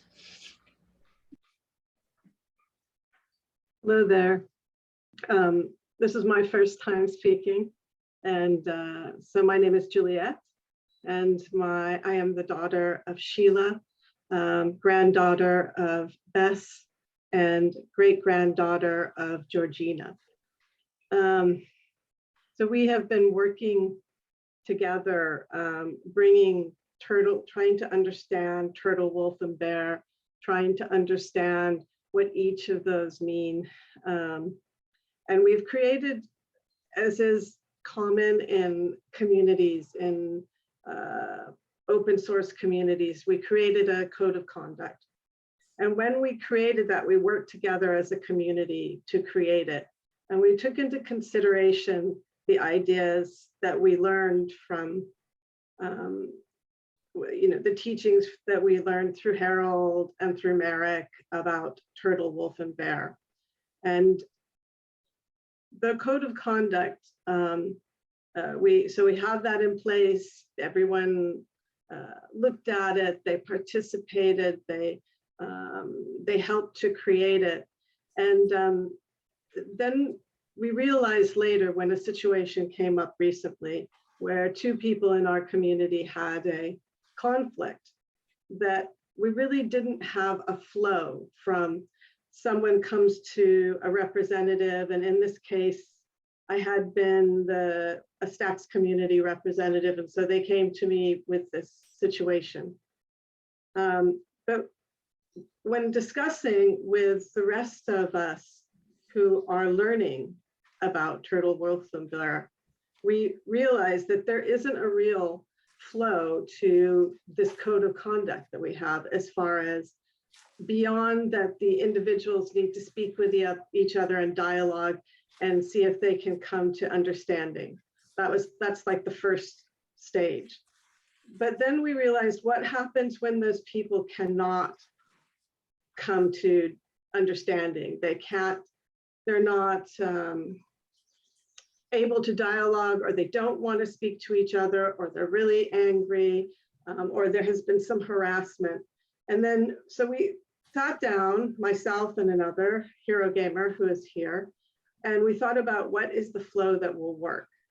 And we looked at some other, looked at mediation and having neutral who would be able to talk to people, bring them together, facilitate. And then we realized, wait a minute, why are we not putting into this what we're learning about turtle, wolf, and bear? And so really the question is, how do you bring people together in the context of a disagreement by using a turtle, wolf, and bear approach? And in our case, we created something based on our limited knowledge. And we felt the wolf was the one who really gathered that information from the people, who was the rep that people came to when they had a problem. And that then the person who would be the neutral or the mediator would either be a turtle or a bear. We weren't quite sure which, but we knew it would be one of those. So just bringing this to you and wondering, if you have someone who has a disagreement, how does that work within the turtle, wolf, and bear? If someone from the community has this, they can't really work it out themselves, but they have a disagreement, and wondering what, just that's the basic question. I have another question afterwards about Women's Clan, but I'll stay with this one. Okay, democracy tells us that we vote, 51% wants to do this, the other 49% has no choice, but they gotta accept it. Of course, that's wrong. If a person doesn't want to do what you want to do, or what is determined by the collective, what the agenda is, or what is determined what is right, if that person doesn't want to do that, there's absolutely nothing you can do to correct that. Not to correct it, I mean to change their mind. If they're hell-bent, they're hell-bent. The only thing is then for us, for the remainder of the people, to stay cohesive, to remain together despite, like a Jenga game, despite that you're gonna pull one crucial piece out, you don't want the whole thing to collapse. The whole thing has to remain. So to really then, to avoid that, has to be on the foundational level. And the foundational level of Turtle, Wolf, and Bear is with where everybody else's understanding is in protons, neutrons, and electrons. So this is where we, whatever the circumstance is, the scenario, you have to connect it to the true relationship, the scientific natural relationship between those three elements. Now, here for us, it's easy to break it down because we have already labeled and understand certain things about these elements that non-native science doesn't. So we broke it down to two things of what's identified as the twins. Now, the twins are locked together in like a dance. You know, they're hanging on to each other's hands and they're spinning around. They're a binary star system. Now, what would happen if one of them let go? Well, if you're a binary star and one of them lets go, of course, one of them is going flying way out. But the other one that doesn't let go, they're going to be thrown off, of course, also. You know, they're going to be going flying in an opposite direction. So if we want the structure to remain, even though one pulls out, then the one that remains, the one that is true, that is persistent, is going to accommodate the one that leaves, is going to accommodate the other. So the one that is persistent is always accommodating the other, accommodating everything. And of course, the one that is letting go is not accommodating anything. So the accommodation looks like, or you might think that it's, well, you're giving in to the other. No, it's not.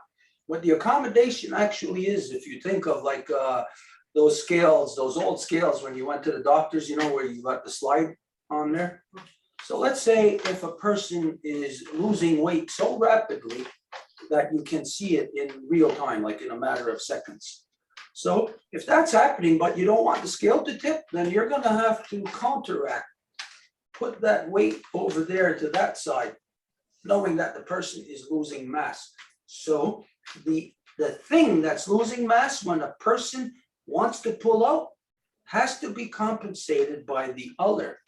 To know then, well, if you think physically that you're hanging on to somebody and you're spinning around like that, you're both locked into a certain level of whatever here, of keeping yourself in balance. So if I let that other one go and I'm leaning this far back, well, I'm gonna go flying. So if I see them letting go, then I have to compensate and lean forward so that when they let go, I'm just gonna have a little wobble, but I'm still gonna stay in position. I'm still gonna stay here. This means people wanna go, let them go. Think of this. In the, to achieve great law of peace, there was a whole big process. Anyways, within there, there's a part of the story that identifies that the peacemaker told Ayawanta to go down to the river and to get water for the dinner that they are going to have. And Ayawanta was going to get the water, and the Ganawida told him while he was gone, he said, wait a minute. And it stopped everything. Everything stopped. No sound, no birds, nothing, no wind, nothing. It just stopped. And this is where the basic elements are working on the fundamental level, their interaction together. There's no sound there between them on that level that can be heard. And so the Ganawida tells Ayawanta, when you go to get the water, you make sure not to go against the current, that you must go with the flow of the current. Of course, this is a simple thing, you know, anybody can understand it, what it means. You know, like if you're going to get water, it makes sense. You're not gonna scoop up whatever, maybe there's a stick floating by, go that way. So, but this is extrapolated into all things that we do within creation, everything. You never go against the current. So think of this right now, like electricity flowing through a cable. It's going one way. The whole world has been going the wrong way for so long. You know that. Now you want to make correction. That means you're not going in the flow of the current. So think of this. If you're not going in the flow of the current where everybody else is going, now you're one of the few that's going in the opposite direction. And you may not know it. Like, just think of like a current is a bunch of electrical charges, like salmon swimming in the river, a bunch of salmon. Now you're swimming this way, here's 100 million salmon swimming the other way. And in a given instance, you got to counsel about something. So you see this salmon swimming by you, and it's right there. It looks like you, looks precisely like you. You think it thinks like you, but it doesn't, because it's going the other way. You cannot counsel with that person. It is impossible. Whatever you are gonna talk about the other person in the diametrically opposite action as you, they are gonna say no to absolutely everything that you say. Because, and they're gonna say that you are crazy, you are wrong, because you are going in the wrong direction. So this is where also where we gotta start to look at reality. Even though a person says that they want this, there is other economic realities that are preventing that from being attained. You don't see it. The person sitting right next to you has hooks in them, having them connected to the thing that you're counseling about that you want to stop. You want them to stop, whatever. But this person has economic ties to it, and you're counseling with them. They're not going to tell you. Of course not.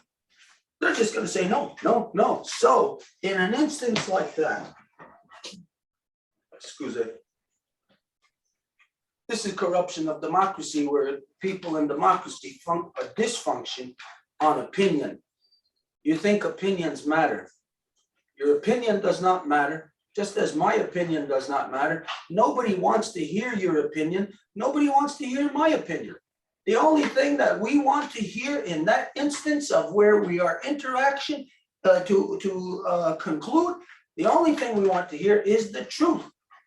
The truth of what that element is, this element and this element.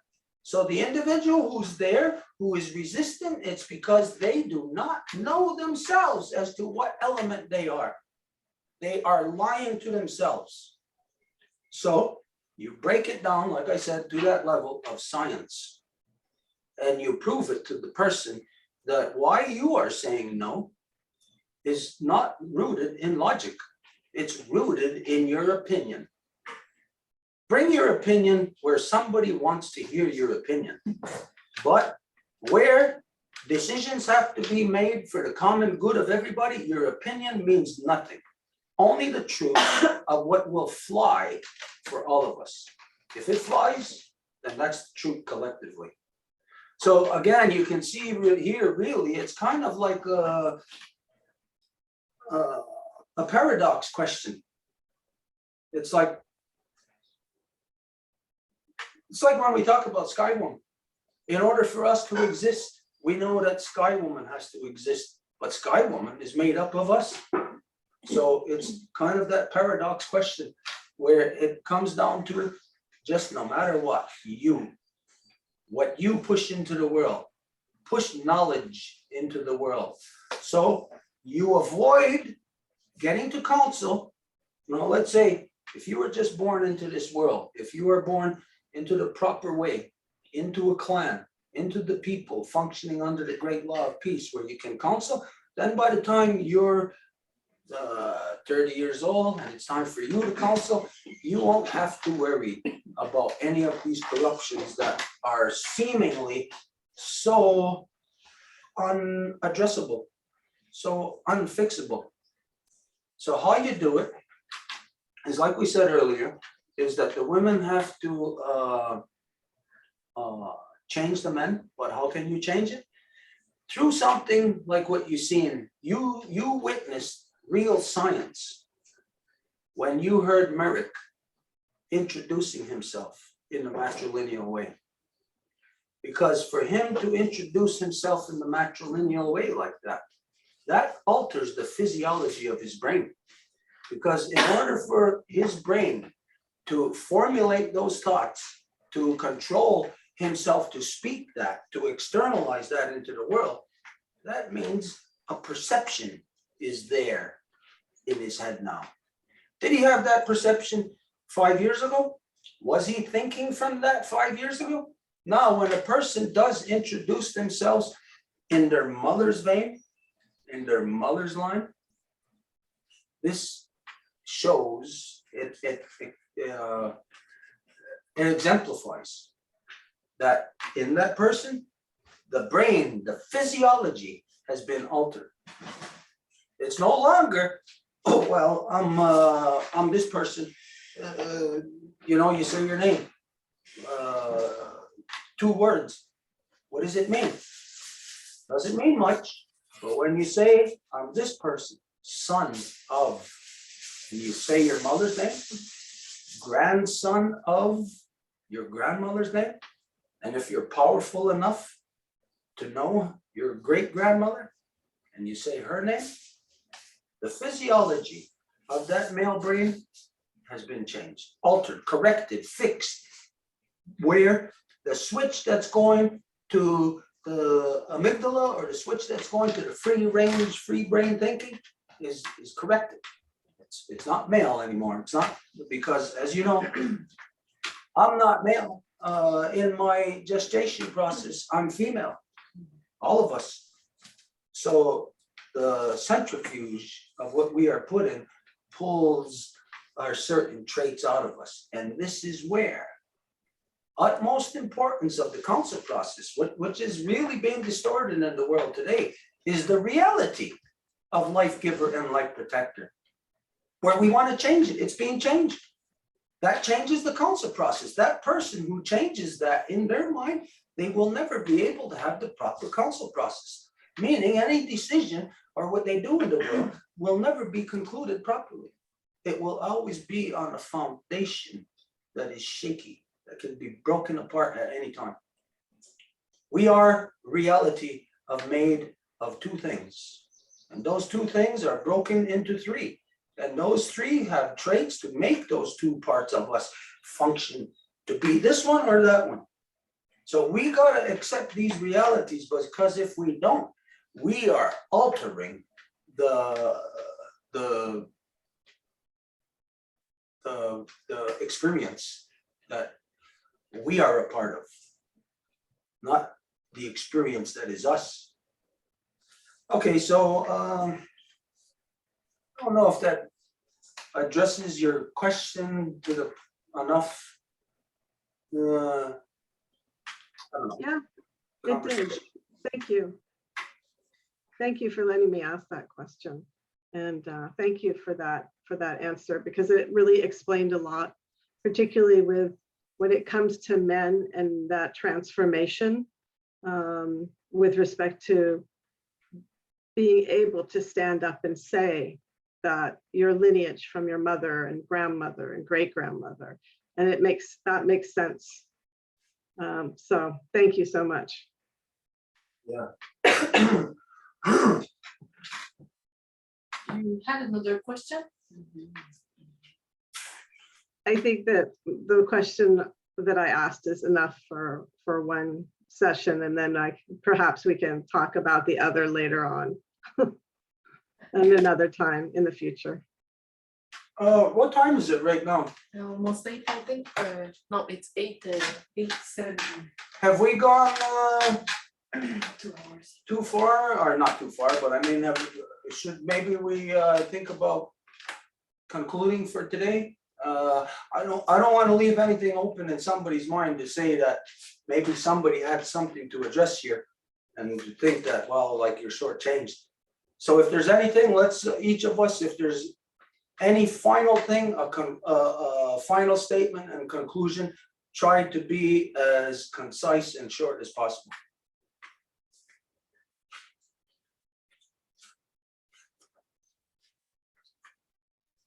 Okay. Hello, Oh, I have a question. This is Aloysius. I'm gonna speak slow because I'm in the woods and I know the service isn't great. And that's why I don't have my camera on because then I can't hear you guys when I do. I have a question. I don't know how to introduce myself because I know that I was a product of rape. And every time I try to family member,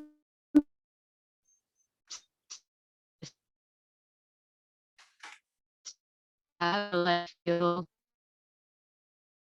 can himself just don't know what to say. Just I love respecting I hear everybody. Hello, hi. Hello, we can't hear you. You're choppy, very choppy. We couldn't hear most of what you were saying. I heard you. I could address you. I heard what you said. This is something that we hear a lot that is arising everywhere today. There's confusion in the world. And it's not necessarily a confusion that is truly your own from within yourself. As you said, there was terrible experiences that you've had. Terrible experiences alter our perception of the world. Sometimes it alters us in such a way that it's almost not fixable or almost not even knowable to us what happened. Like we said earlier, if you're looking at a place, can you tell that there's something missing there? You don't know. It's impossible to know that there's a tree missing there. There used to be a big tree there. How would I know that? I can't know that. It's gone. So in the here and now, how can you and a lot of people in this world know of a lot of things? How can they be certain of a lot of things? Let's say emotions or feelings that we are experiencing right now that there's like what we hear in school of how they're manipulating the minds of children by saying, oh, that thought you're having might be a male thought or a female thought, and you might be a male or a female, when the reality of the creation that we are is clearly tells us what we are. But these experiences whatever affect that perception. So there's a lot of people in this world right now who, through things like that, but also through things such as, without us considering this on a daily basis, this isn't in our minds, that all of us are having our physiology changed by the foods that we eat, by the stuff that's pumped into the atmosphere that we're breathing. Hormones, everything that is crucial to a male or a female existence is pumped all throughout, and so it's floating free there, where normally the male stuff is inside of me, the female stuff is inside of the female. But now it's pumped out all over. So I got female stuff that I'm walking around in. She's got male stuff that she's walking around in. We're all exposed to it, and it's altering our perceptions. So through all of this, regardless of what kind of terrible experience you have had, and I'm not diminishing or taking away from how bad an experience could have been, because let's say something that is considered bad to me, like say on a scale of 1 to 10, maybe it's a 1, but to somebody else it'll be a 10 or vice versa. So we cannot identify that, well, get over it or something. No. Has to be addressed at its core. So to get to its, at its core, to know how to introduce ourselves, to know how to deal with all of these traumas so that we're being truthful. Because again, sometimes the thought in our head may not be the true thought in our head. It may be interjected, it may be de factoed into us, where we're regimented and we're defending it, even though we would never come up with that thing on our own. So be true to the reality. Do you carry eggs? If you were born with eggs, then this is of life giver. If you were not born with eggs, then you are of life protector.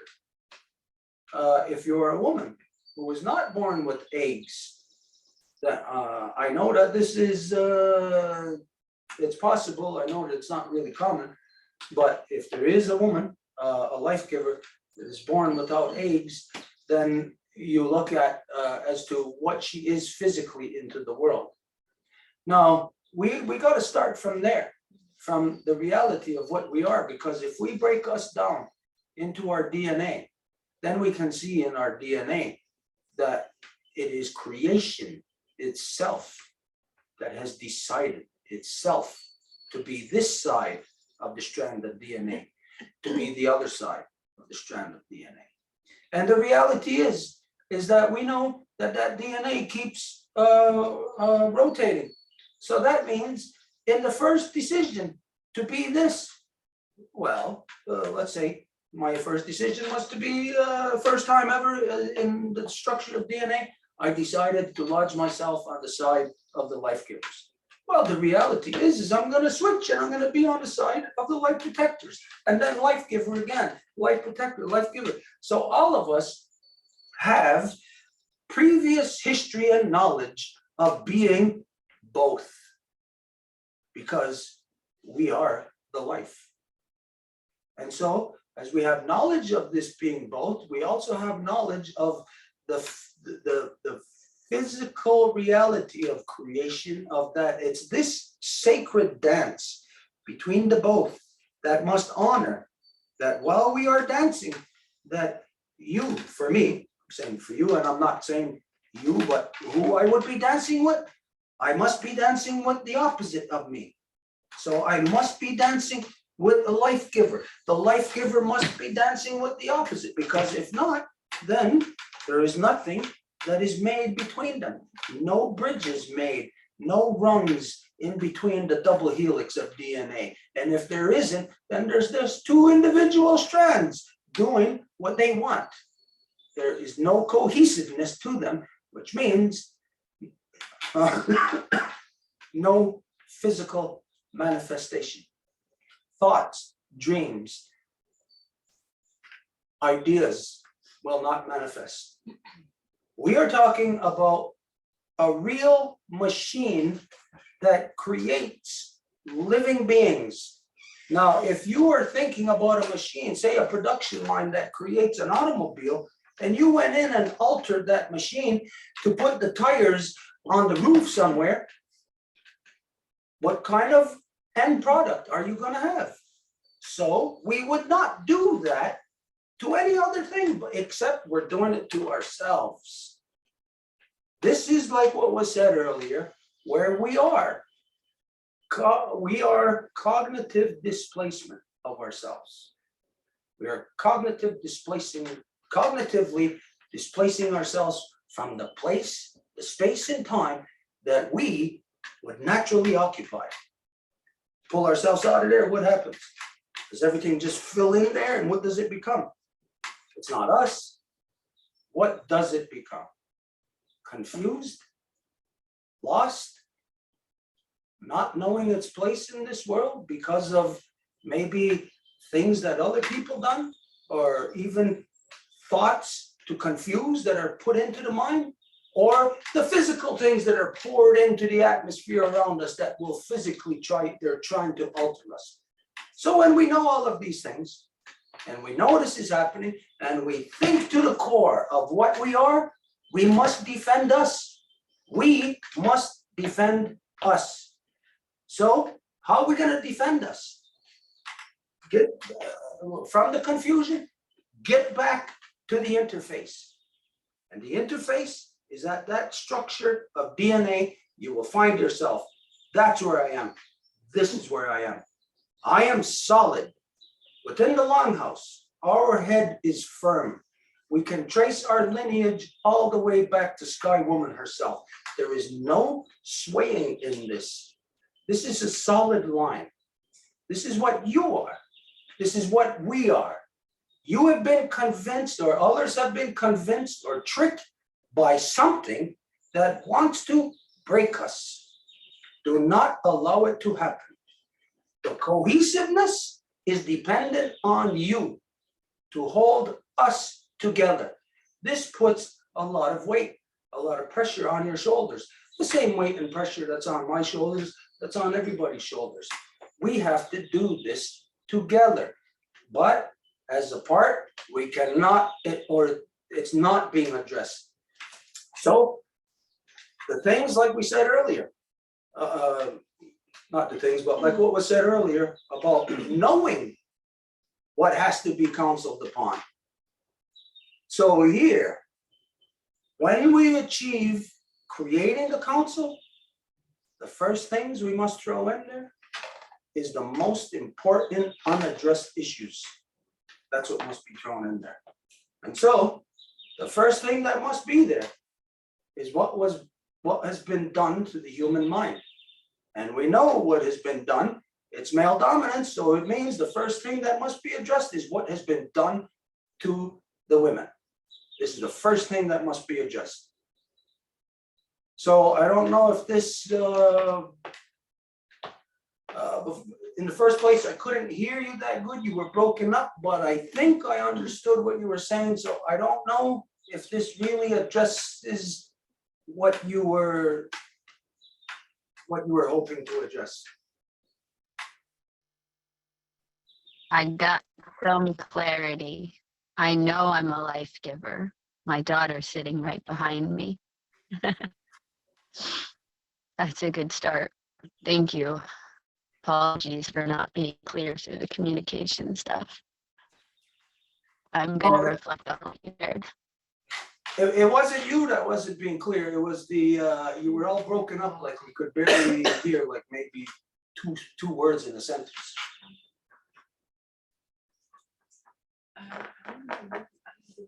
Thank you. I wanted to add a little something for Juliet's question in relation to opposition to, during council. I'm Marie-Claude. I am the great-granddaughter of Marie-Louise, the granddaughter of Yvette, and the daughter of Francine. And I act as temporary Bear Clan representative in the Life Givers Nation. And if I bring a concrete example, or from within the Life Givers Nation, whenever there's an opposition, we go back to actually our constitution, because the Life Givers Nation adopted the Great Law of Peace, and further we wrote a combined Life Givers Declaration, the Women's Declaration.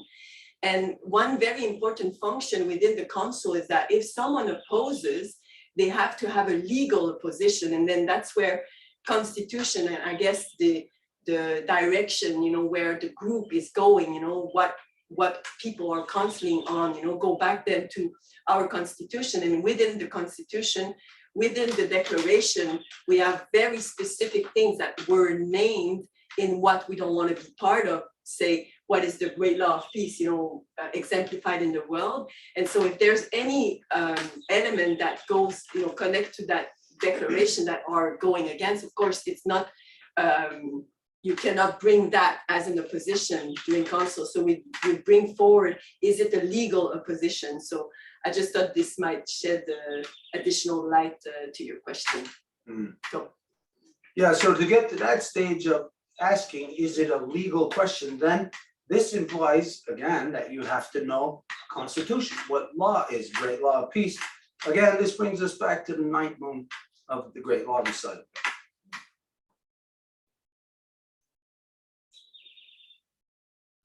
Okay, if there's nobody else, Yeah, we'll go, I guess, yeah, we'll leave the floor open, I guess, a little bit. If there last final call for any questions or comments, I have some of my own, but I think we've been here for such time. 5:30. Yeah, that I want to respect folks' time and, everybody's there together. It's beautiful to see Anne with you guys as well, that you guys get back to her. Yeah, maybe we'll be able to get some of the lingering things on my mind. A little bit more could the whole other conversation could drag us on a lot longer here. Or anybody else here that had any things lingering in their minds. If it's short enough, please say it. But if not, like myself, I think we'll hold off. And Jabali, did you have something or no? Calling me out. Yeah, did you point? Good evening to you all. My name is Jabali. I am the son of Sandra Stewart, the grandson of Nana Evelyn McDonald, the great-grandson of a woman we call Grandma Mary, and great-great-grandson of a woman we know as Jane of the Cherokee Nation, as it was told by me. It's good to be here. I'm listening, as that is what I need to do right now. I have many questions, as I am a curious soul. And I also know when it's time to listen. And right about now, it's time to listen. Thank you for offering me space to speak. Harold, I honor you. To the Longhouse, I honor you. To all my relations, I honor you. Good. Now go everybody. This is always an honor to have this direct dialogue. Thank you, Connie Jabali, for those kind words, and everybody here that was able to contribute and the questions answered as well. Yeah, it'll be my final comments. Just thank you, Connie. Now go with everybody. It's going to go on. okay, so then we'll just do the closing and to end off in the vein of what we started on, for everyone to be aware of the pain that is in the world. Right now, I'm looking out Anne's front window. It's beautiful here. I'm gonna show you this. Look what we're looking at. The other side, turn the other side. Look at that. It's super green here, beautiful countryside. Anyways, just to say that, well, wherever we're at, there's beautiful stuff, and we could have ourselves, we could easily drift away and forget about other things in the world. To remind ourselves of the pain that's in the world right now. Mothers, think of that pain. What the mothers are experiencing to have their little children. Of course, it's a terrible thing to lose a child, but I mean, think of this, the women lose a child in childbirth. It's one thing. Sometimes crib death, the child might be around for 6 months, 8 months, a year, and then pass. It's another thing, but to have a child with you for 10 years, for that long, you're beyond the stage now where crib death could be a possibility, so you're in the stage of where, life is happening. There's not a possibility of losing a child in birth. There's not a possibility of crib death. Now you're just into the happy experiencing time of each other. And this to be disrupted in such a way is chaos in the world. It's chaos in the mind. Well, women right now cannot see the way of how they can continue living in this world. How is it safe for their children? How can it be? This puts a shudder in that line of the life giver. because the life giver is about bringing life into the world and knows that they created the life protector. And the life protector is supposed to create that atmosphere of protecting her life that she has created. We're not supposed to be out there taking that life. And so she knows that in that whole collective vein, that the process of reanimation is being threatened. Not just the fact that people always killing each other. I mean, non-native world, this is an acceptance for you. So I mean, it's never addressed. It's accepted. So, but on this level of children, it's not the first time in history. It's happened many times, but it's a terrible thing. I cannot imagine what the mother is feeling right now. Supreme pain. And so ayoki atagan ha yati sota gonhan nero na da hetster ne kan guri or da hawakwe. Dam daw yaron hetser gaz at stasara ne ganungwe. Dam daw yaron hetser ne sawyerda gundun hetser at gawes ne agwegu ganungwe. Ne yati mastadzi gunzage yati sota astanka garaku gurunga gari, I guess. The whole female line from Sky Woman herself to where we are now, that this is what needs healing.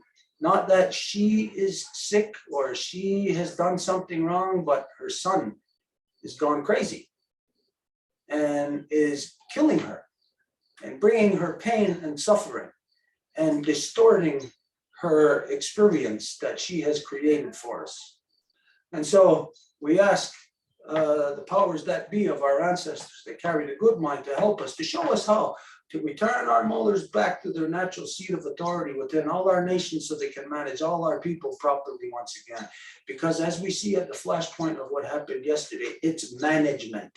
And it was bad management. Not yesterday or whenever it was a few days ago in Texas. You know, so this was bad management of our humanness. It must be our mothers returned back to be able to manage us properly once again as humans, as a species, as the living organism of our Mother Earth. And so,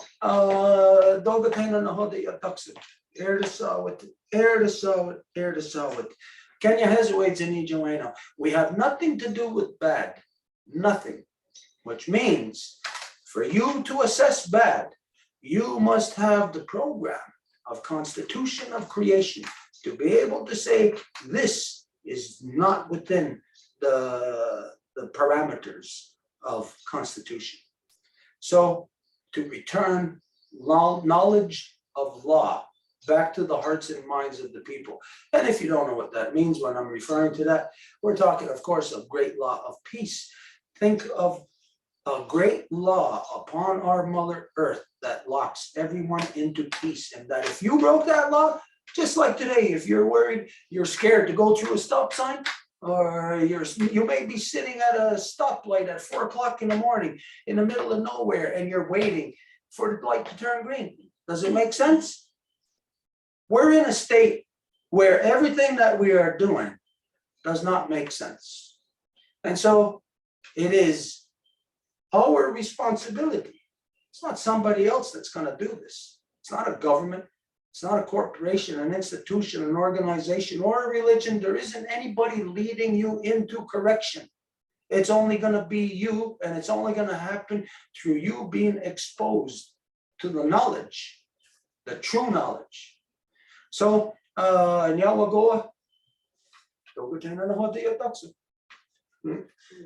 see you all next week, not next week, whenever. Oh, do we determine that right now? No. Do we, last time we determined that it was tonight, right? Do we do that or we just wait?